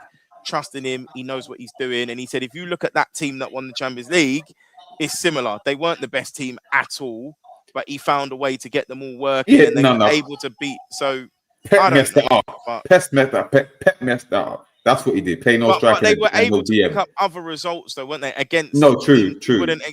So he was saying, look, we may spring a surprise because the players he has picked fix his tactics, basically. But I just think it's a shit squad, personally. In my opinion. Okay. Kendall, same thing to you. What are your thoughts on Lewis Hall not being selected? About what's your thoughts also on people blaming Howe for this one? What's your thoughts on it? Well, obviously, I just think it's a bit mental because out of the players that actually did get called up for England from Newcastle, Lewis Hall was the one that deserved it the most and didn't get called up, which was a little bit mental. I mean, Livermento's been injured for like 3/4 of the season and he got a call up. But like JK says, like it's literally just one of those things. Like he's picked a functional team where people are like utility players, where they can just kind of play in a multitude of positions. I don't know if that's a tactical thing because obviously then you can kind of chop and change and it's very unpredictable. But for me, Tuchel already has his favourite, so I kind of guessed that Dan Burn was going anyway. Irrespective, I kind of thought he would be going. So, and I mean, Gordon's had an awful season in the Premier League. Yeah, he had a better one in the Champions League, but awful season in the Premier League, and he's still going. But I do believe that Tuchel actually tried to sign Gordon when he was at Chelsea. So maybe that has something to do with it as well. Likes him. Yeah, the Howe thing, I kind of think it's a little bit extreme, but I also do get it in terms of the fact that towards this back end of the season, he's shoehorned Dan Burn in any situation that he possibly can, and Lewis Hall's been the one to miss out. So that probably, I don't know if that's a deciding factor, because then if you look at the likes of Livermento, who hasn't played, he's still been going. Gordon hasn't been good in the league and hasn't been playing the last few games, and he's still going. So I don't know if you can necessarily blame Howe fully for that, because like the context doesn't make sense if you do, but obviously there is probably a little bit of an element of that not easy, hasn't been that mainstay in the last couple of weeks. So yeah, I feel really sorry for him, but the like saving grace is that he's 20 years old, so he's still got at least probably 3 more decent tournaments in him left, 4 decent tournaments in him left, so he's got plenty of time to get called up. Yes. Trevor, what's your thoughts, kind of mentioned as well, on Tino Livramento being selected, because he's been injured, he's still not back to fitness, but yet he's been selected at right back. Do you think that was a right call to call him up? If I was picking a team, I would have took him. Yeah, him and Reece James. Yeah, definitely. Even that he'd been injured, him and Reece James would have been my top 2 right backs to go to the World Cup. The same thing with O'Reilly and Hall. They should be the top 2 left backs going to the World Cup. You know what I mean? Given the fact that Tino's injured, and I don't know when he's back, but is he not taking that away from someone else who's fully fit? Like, yeah, I mean, he has taken away, but then you got, on the other hand, you got Jed Spence, who's not been injured this season, but he's been terrible. So you can't like weigh it up. You know, you can't weigh it up. Like, that's the team he wants to go with, and I don't believe it is on Eddie Howe at all. That he's not the England manager. So I don't believe it. Going with that narrative that Eddie Howe is at fault for that. No, he's the England manager. He's made his decision, but he's made some really massive decisions for this World Cup squad. I mean, like Alex Scott not going. I thought Alex Scott's the young player of the year, in my opinion. You know what I mean? He was massive, but you taking Henderson as well, like Henderson. Yeah, he just wants an experience around the dressing room, I suppose. But but if you go on experience, you got Pickford's experience. He's experienced there. Reece James is experienced now. He's won Champions Leagues. He's won trophies. You got John Stones in there who's experienced. That's the experience in the team. Gibbs White should be going. Gibbs White should be going, not Henderson. Gibbs White should be going all day long. Why John Stones? Hold on, why John Stones going? He don't play football anymore. Why? No, but he's going. Yeah, and then I just can't with some of this stuff. I just can't. Maguire had to go for me, because you got to think about penalties as well. So you've got Ivan Toney there, you've got Kane there. Like, Maguire can score penalties.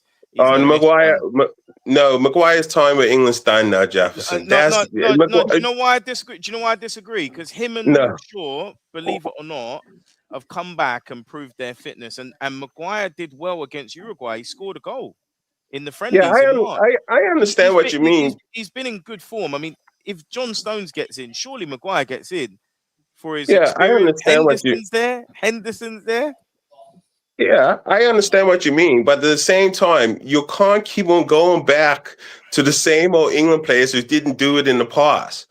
They didn't win nothing in the past. Stones was there too, but like, you need to move forward. Like Alex Scott should be going, or Gibbs White definitely should be going. You know what I mean? I believe Palmer and Foden. I mean, Palmer out of the two would go for me, but no I think that was right decisions. They're both been that was the right decision. Anyone that's watched the channel for a while, you see me and D-Man's arguments over Palmer and Foden, and neither of them made it. Can you imagine? It's a joke. Hey, absolute joke. You know who didn't make it from us too? Botman didn't make it in the Netherlands squad. Yeah, that don't surprise me though. Because they said he played his 9th consecutive game for Newcastle today. Yeah, but I was looking at their defenders. It was not quite terrible. Every time he gets called up, he gets injured. So he missed the boat. He missed the time to get the experience from the national team, and he's been unlucky with it. But big up Strasbourg Sieg in the building as well. I know he wanted the link there, but we're going to pack up soon. This one from Foxy. Harvey Barnes will probably regret his decision for life. He should have took the Scotland call up and played in a World Cup. He probably never will now. That's an interesting one. Like, he chose England. He got the cap for England. But yeah, I agree. He should have really. Do you know what though?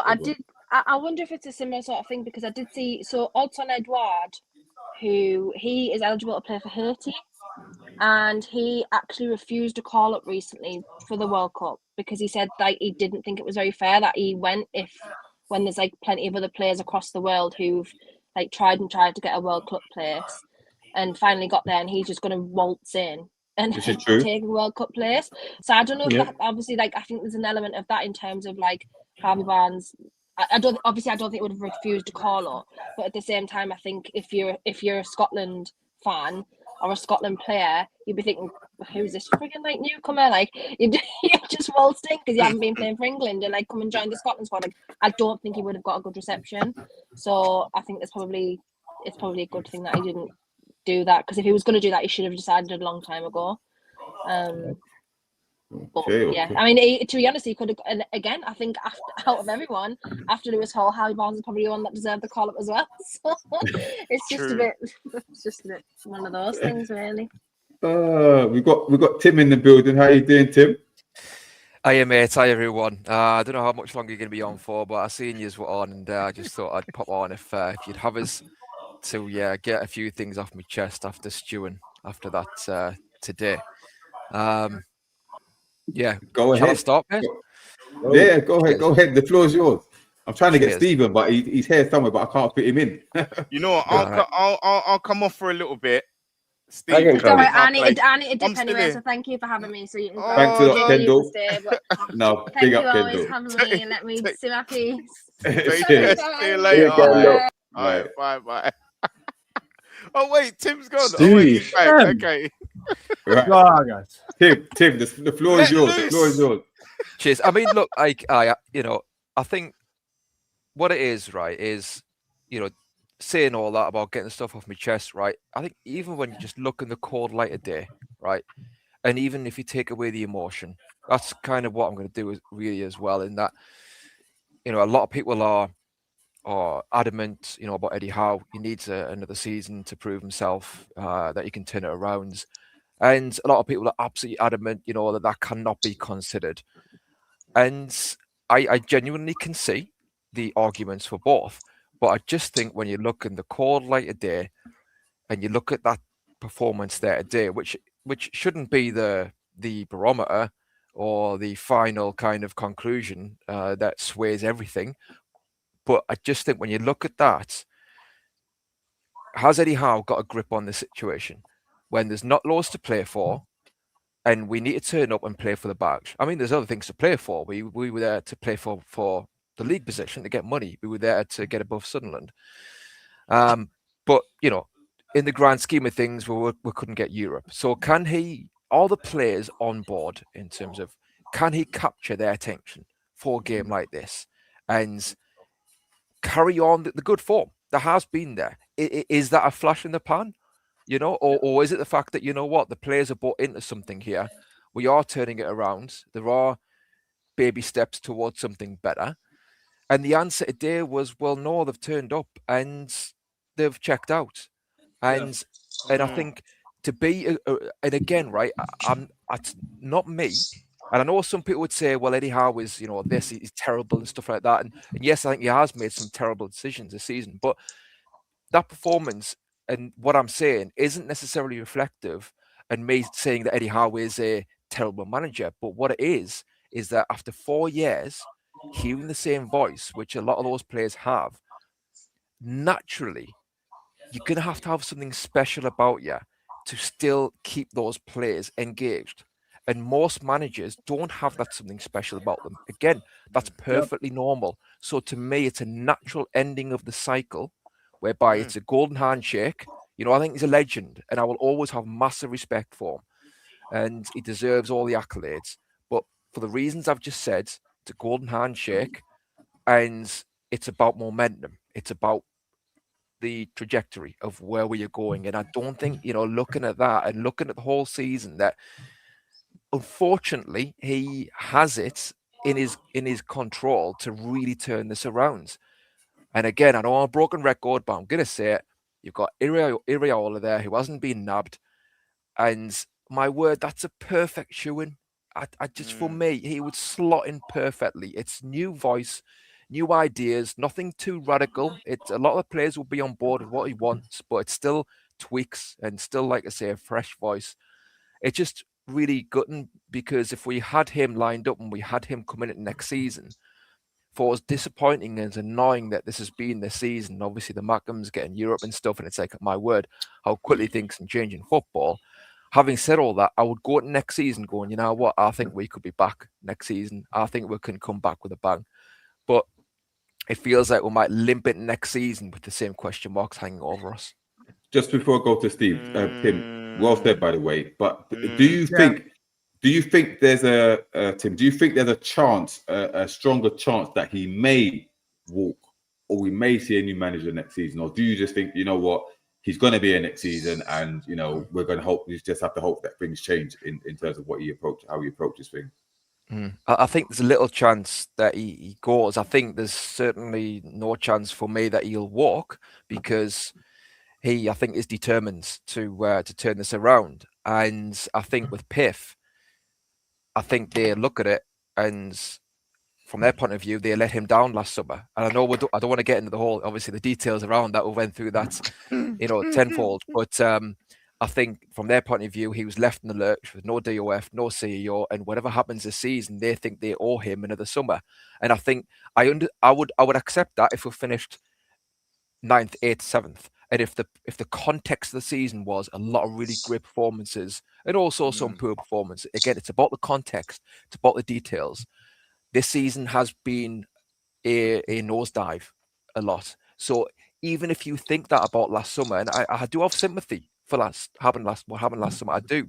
But even having said that, the nosedive has been too steep for me to ignore some of those red flags. Can I say something real quick? I've got respect for Tim. Number one, because he's fair. He's always been balanced and fair. Number two, if you notice about Tim's points, yeah, he's not like them Muppets, mate. It's not all about emotion. It's logic. Everything he said is bang on the money and sensible. No one's going to argue with what he said. So respect to Tim. And also, I'd like to give Tim his flowers because when it was more disputed and he was saying Iraola, and everyone's like, it's a risk. He's not better than Eddie. He's not good enough for our club. What's Iraola doing now? I hate when people say. Done? I So hate when respect people him. say. Respect. I hate. Yeah, I completely agree with you, Jefferson. I don't know about you guys. I hate when people say it's a risk. It's a risk. It's a risk. Everything in life is about risk assessment and evaluation. Okay, there's nothing guaranteed on earth, whether it's sports or life or whatever, jobs, any of this. Everything is a risk. Okay, everything. Just want to say, One second. Big up Ross in the building. Big up Ross for your super chat. He said, absolutely unforgivable season. Get Howe gone before he wastes another $250 million. Hasn't got a clue anymore. Get an elite manager in ASAP. So big up Ross for your super chat. I have a question for Tim. Yeah. Go on, and then we'll go to Steve. I have a question for Tim, because I do agree with his Areola, his assessment of him and that. But you look at two managers in the Premier League. It is Areola and it is Arteta. They're not Arteta, sorry, Emery. They're kind of the same types of managers. They move from players. They lose massive players. They lose big players, right? Like Aston Villa loses big players and Bournemouth loses big players, but they bring in players, that just goes on. I mean, our biggest one, Jefferson. I know Jefferson's massive one is like Ryan. I can't believe, that Ryan deal. But Areola, he lost some Mado and straight away brought in Ryan, like massive player. Now he's going to go for 100 million in the future. I guarantee you. Yeah. So my question to Tim is like, because you've been banging on for Areola for so long, do you think he would be a better manager? Because obviously at the moment we can't keep hold to big players going forward. So is that one of the reasons why you really think he would change, make a massive change to us? Well, to be honest, it wasn't necessarily one of the reasons initially, like back in the season. But as it turns out, I think it's another, if you want to call it bonus, in that he is used to having to rebuild. So we're going into the summer needing to do that. And guess what? Areola has done that the last, probably 2 seasons at Bournemouth. Yeah. So he's adaptable and flexible in that way. In that Eddie Howe, I think one of his qualities is he's so meticulous in who he wants through the door and who he puts in the first 11. I think that served him well a lot of the time, but it's also a double-edged sword in that maybe we need to be a tad more flexible, and Areola might well be more willing to play a younger player here and there. And you know what? It might not work initially, but you have to just bite that bullet for short-term pain for long-term gain. And look, it's easy to sit here and say these things. It's the manager's head on the block. So I understand having to be cautious. But yeah, I just think Areola, what he's been through at Bournemouth, I think would certainly serve him and us in good stead for this summer rebuild that we obviously need to do. Before I go to Steve, I just want to give a shout out to Kendall for joining, by the way. And I don't think you guys saw Kendall on the advert on the TV for the season preview. So big up Kendall. Yeah. Superstar. Hollywood next, isn't it? Hollywood, don't forget us. Yeah? On the autograph, please. It is superstar in the making. But yeah, Steve, what are your thoughts? What are your thoughts on the performance today and the state of Newcastle at the moment? Because we finished 12th. Sunderland, 5 points, 5 places above us. They're in Europe. Eddie Howe looks like he's staying. What's your overall thoughts? I'm glad it's all over. The bottom of my heart, bro. I am glad.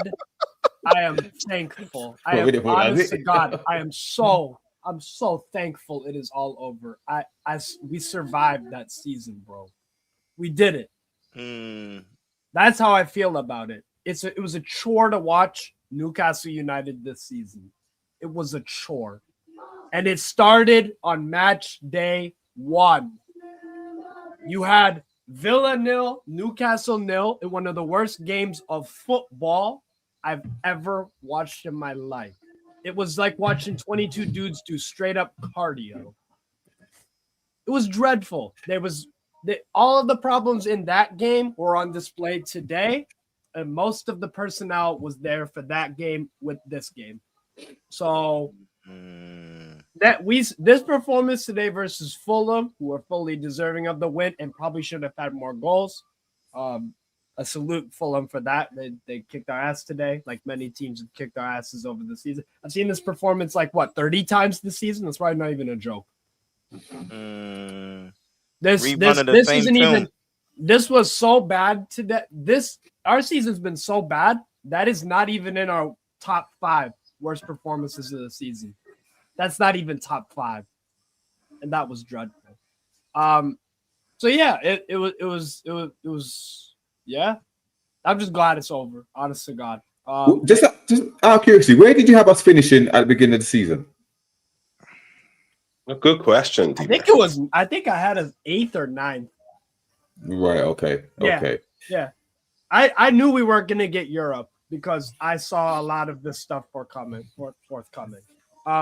Buying Jacob Ramsey, decent player, but you gave Aston Villa PSR room and homegrown money. You gave him 55 million or whatever the fuck it was for a player that we did not barely use until January.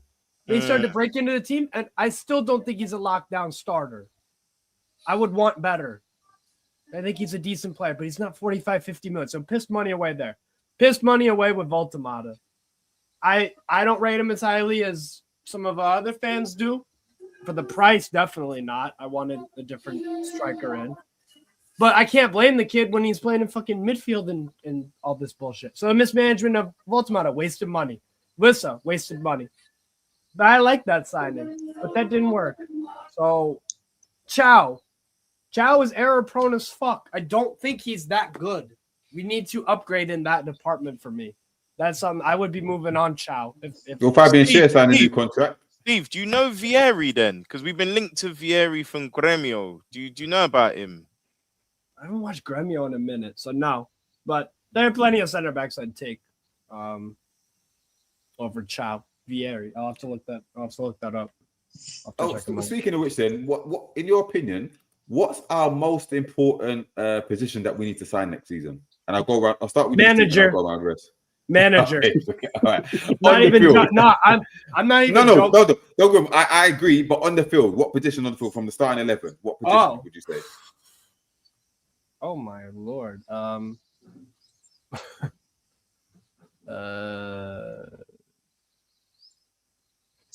Midfield. A centre midfielder. What? A defensive midfielder or a creative defensive midfielder? Okay. Tim? Probably say DM. I definitely understand that line of thinking with defensive midfielder. The only thing I would say is I'm hoping that Miley could be that player. He's played right back. I think he can read the game, and I would look to have him in that role. And in terms of, where else we'll prioritise, I'm cheating here, but I know you asked for one. I'm going to say maybe 2 or 3. So, like, the main ones for me is obviously it's goalkeeper. I mean, we need 2 goalkeepers, so definitely goalkeeper. Yes. And right wing. I know we're selling Gordon, and a lot of people would talk about left wing. I actually think right wing is in need of more urgent surgery. Of course. Right wing, and I was going to say maybe right back as well, but maybe Tino will stay. Not that I rate him as much now after the season, but you know what? Even though Sula's done well, and I would keep him, I'd also say a striker. So I think a striker, for me, a pacey striker to play ahead of Voltemata, like Asula has done.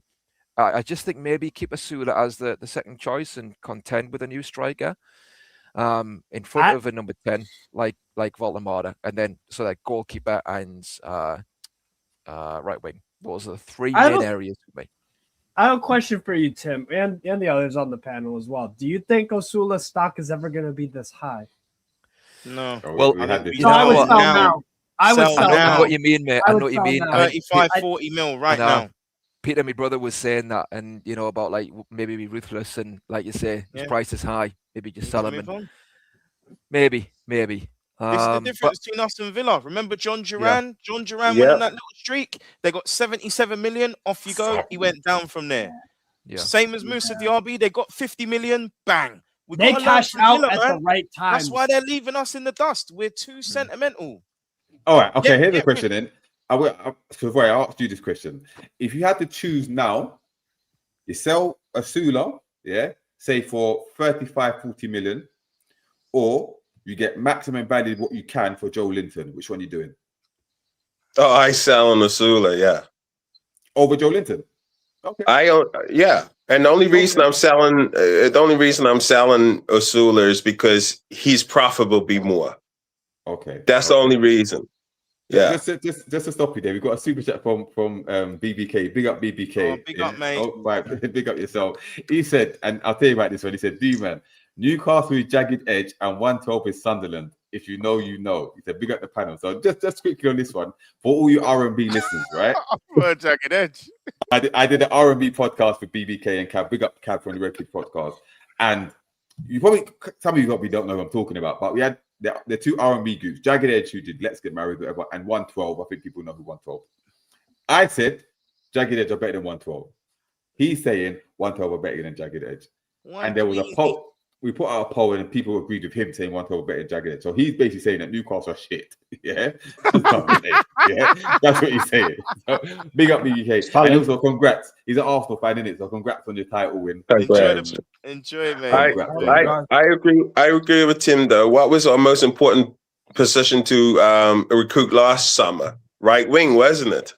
Yeah. Right wing was our most important position last summer to recruit. But it's the problem though. We spent 55 million on one. So I don't think I know.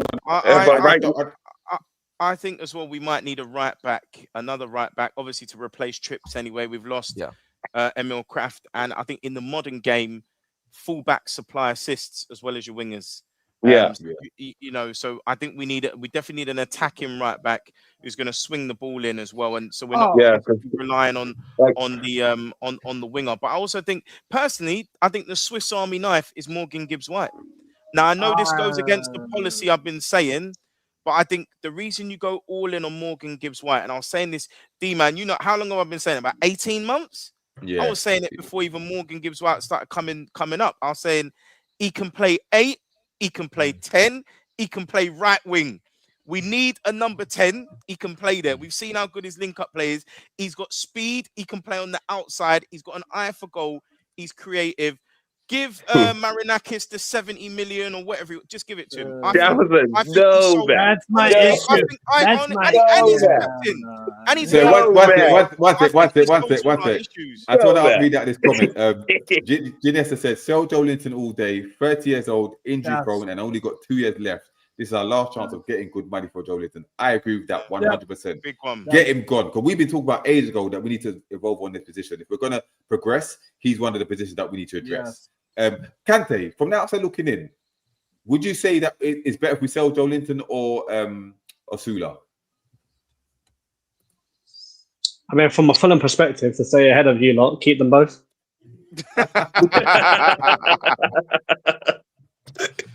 Well, no. Yeah, if you have to pick one. No, I'd probably say it depends what Newcastle are going to look like next season. If Eddie Howe's there, then I would assume you'd sell. Yeah, that's pretty much. So if you're still shit and Eddie Howe's there, then I'd probably say Joe Linton. But if you get another manager in, I'd probably say Osula. Because you sell Osula, especially after the purple patch he's had now, like you could maybe get 40, 45 million for him. Because that's what we did with Mooney's. Like he hit a purple patch and there was 40 million on the table and we said, nah, it's all right. And now he's shit. So we're not going to get like 50 million for him. So now we've missed a chance to sell Mooney for big money unless he starts hitting goals again, which I don't think will happen. So I think I'd probably say Osula because then you'll make more money. You can get better players in with the Osula money. Whereas Joe Linton's only going to go for 20 million maximum, I think. Yeah, I agree. We're on 51 likes. We're gonna shut up in a couple minutes now. Is there anything else you guys want to raise before we shoot off? Because next week only Jefferson, because he told me before that Lamine Kamara, you can't get Lamine Kamara for 43, but you go for Gibbs-White for 70. I know, come on. But the reason for it is again, you get more value for money because he can play 3 positions in one. You know, but so can John McGinn. John McGinn can play 3 positions. John McGinn is class. We can't cuss him. What he's doing for Villa, bro. He would walk into our team. Our team is shit. Exactly. Our team is shit. I'm gonna cuss us. Our team is shit right now. Who would you play? Who would you play Morgan Gibbs-White with? Would you play him with Volamada? I would either play him right wing, or I would put Volamada up as the 9, so we don't need to buy a striker and have Gibbs-White as the 10 because he like can play that behind maybe. I mean, I know people don't like that, the whole pace athlete stuff, but do you not think maybe if Voldemort is in the team, you need somebody with a bit more pace. Yeah, Gibbs around White's him. quick. He's quick. So I don't mind Voltamada dropping deep and then playing players in beyond, whether it's Barnes, whether it'll be him. And I do like the idea of, because I still think Miley can play attacking midfield. He just hasn't had that opportunity. I really do. However, I see what you're saying. I think he's good in possession. He keeps the ball ticking over. He can control games. He's got a lot of like Tony Kroos about him, Lewis Miley. So actually, I think he could slot in even if we lost Tonali. So I don't think, to an extent, is that bad a situation. I think if we lost to Joe Linton, then we do need a mobile 8, which is what you're talking about in Kamara sticks. But I don't think You Kamara. actually like Kamara in the hole. Kamara needs to play in the hole. Because to leave Monaco, what incentive is there for his agent to say, yeah, go to Newcastle?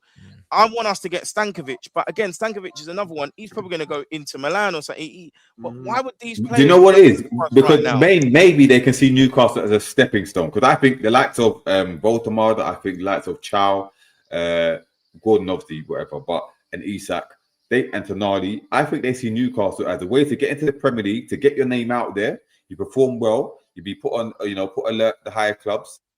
2 or 3 years, you get your move, you get your big money move. And I think that's what we might have to start telling these people to get them through the door. We might say, listen, where your pathway to bigger things. Like if you do a good job here, get us relative success, then we promise that we can send. If a big team comes to you for big money, you can go. You know what I mean? But at least this is what we're going to say. We did that already. We did that already, D-Man, when we promised Isak. Well, he's the market anyway for leaving us. Isak got his move, and we got 125 million, 120 million. So you know what? It's not too bad, isn't it? But this is we have to realize we are not. We made the mistake last summer trying to compete with Chelsea, Man United, Arsenal, and Liverpool. We can't do that. That's why Ryan was a great buy, man. That's why Ryan would have been a great buy. Serious. Know your level. And by the way, we've clearly got the money, because if we are going to go for this, is it Ewan Juen, right? And that looks like it's around the 20 to 25 million pound range. That means that we did have the budget to get Ryan in January. Because I'm presuming whatever deal we're going to do for this goalkeeper's now, isn't it? It's before the June 30th. So that's all the more stupidness and all the more silliness on Eddie Howe for not taking him. But I've got a question for Kante then. It looks like Marco Silva is going to Benfica. Yeah. You are lucky, mate. You've got your wish, because you've wanted Marco gone for 3 years. I've been the same with Eddie. I've wanted Eddie gone since 2023, right? So you're lucky. I'm very envious of you right now. Who do you think Fulham will come in to take his place? Eddie Howe. Eddie Howe. No, I wouldn't. Fuck no. That was definitely not, mate. I've said it to you a few times, Jeff. To be fair, before I said this ages ago, before Bournemouth even got Marco Rose, I say Marco Rose, I would have taken him. I said, nah. You guys, I said Marco Rose is a fraud. This guy is not good. He's I said Red Senior as well before he went to Chelsea. Before he went to Chelsea. Wait. I'm not done. That was before. But now that Rose's gone, and of course Racine is as bad of a manager as I am, a football manager. I've got 3. I think I said to Jeff the other day, I think depends who goes down between Tottenham and West Ham. Now that West Ham are down, I'll take Nuno all day. Definitely. What? I take the Bodo Glimt manager is another one that I'm looking at, and I'm like, that's one I'm interested in. That's a great. Another one that I've been thinking of recently, that I know he said I've seen somewhere or something somewhere that said he wants to take a year off management, but I would go all in on Amorim. I thought Pep Guardiola. No, I'm not that stupid. I say Amorim. I think it may be a step up for us, but if you want to take that next level, you have to show yourself about these managers. You can't just go. Kante, hold on a minute. Hello. Because there was a certain club recently. Yeah. They had a manager that did well for them. For a couple of seasons, and their fans wanted him gone. He left, and now they're relegated. Yeah, West Ham. Yeah. So is there a danger? Is there a danger? Because I'm not saying you're going to get, but Marco Silva is highly rated in some fields of football, right? Much better than Nuno. Nuno's dog shit. Yeah. No so now that chance. I disagree. he's going to Benfica, who's no small fish, you know, taking over from my man. Yeah. So, is it a case of My man? Is it a case of be careful what You know you him. wish for, because you never know. You never know what could happen next season. Yeah, I hear that argument to it, but I also think it's got to the point. You just spoke about West Ham. West Ham before, obviously they wanted Moyes, they got Moyes. Thomas Frank's another one I'd have as well. By the way, but you talked about Thomas Frank's all right. You talk about Moyes though on West Ham. Yes, he won the trophy, but I think the cracks were already forming under Moyes after that trophy win. They wanted to get a manager that plays better, attractive football. They didn't really get that at all. Let's be honest. I think, they messed up sacking Moyes. But I think what's different about Fulham and West Ham is that I think if you look at the West Ham squad now and the Fulham squad now, the players we've got, I think, as me and Jeff have talked about this as well, our starting 11, especially our forward line, I think that forward line under the right manager is good enough to stay in this league. It's not like a West Ham where they're relying on Bowen to score 20 goals. Under the right manager, with Kevin, Chukwueze, Bob, Muniz, if we get Pepe from PSV, if we can get Smith Rowe and Josh King firing, that's good enough to get you top 10. So what we need after that is we need better defenders than what Anderson is doing for one. We need a right back, but we also need a massive squad overhaul in terms of depth, because our depth at the moment, and as much as I love Tom Kearney, he's not going to get you from 11th to, let's say, 8th or 7th. He's not going to do that.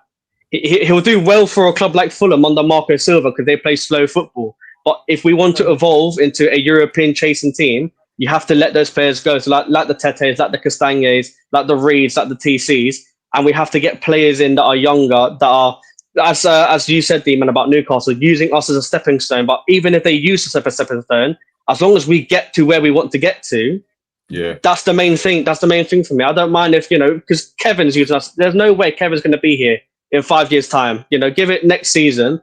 If he has a good season, we can sell him for big money. So, he's Baby Willian, isn't he? Basically, Baby Willian. Yeah, I love Kevin. I love Kevin. Amarin's a good shout. Amarin's a good shout.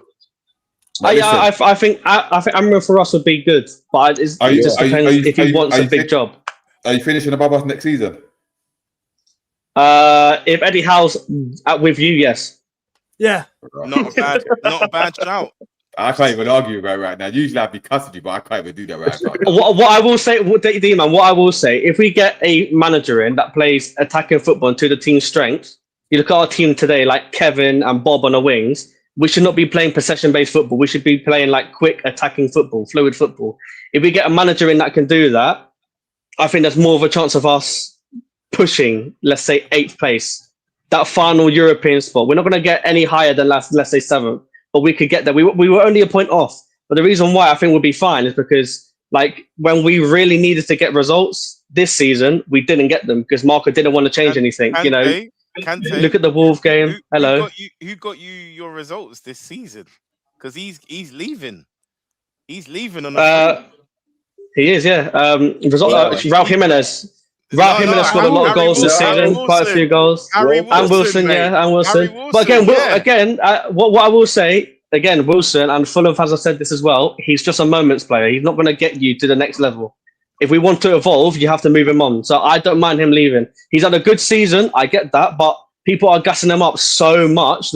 He's been great for 3 seasons. He had one good whole season and half of last season. That's not good enough to get you into a European competition.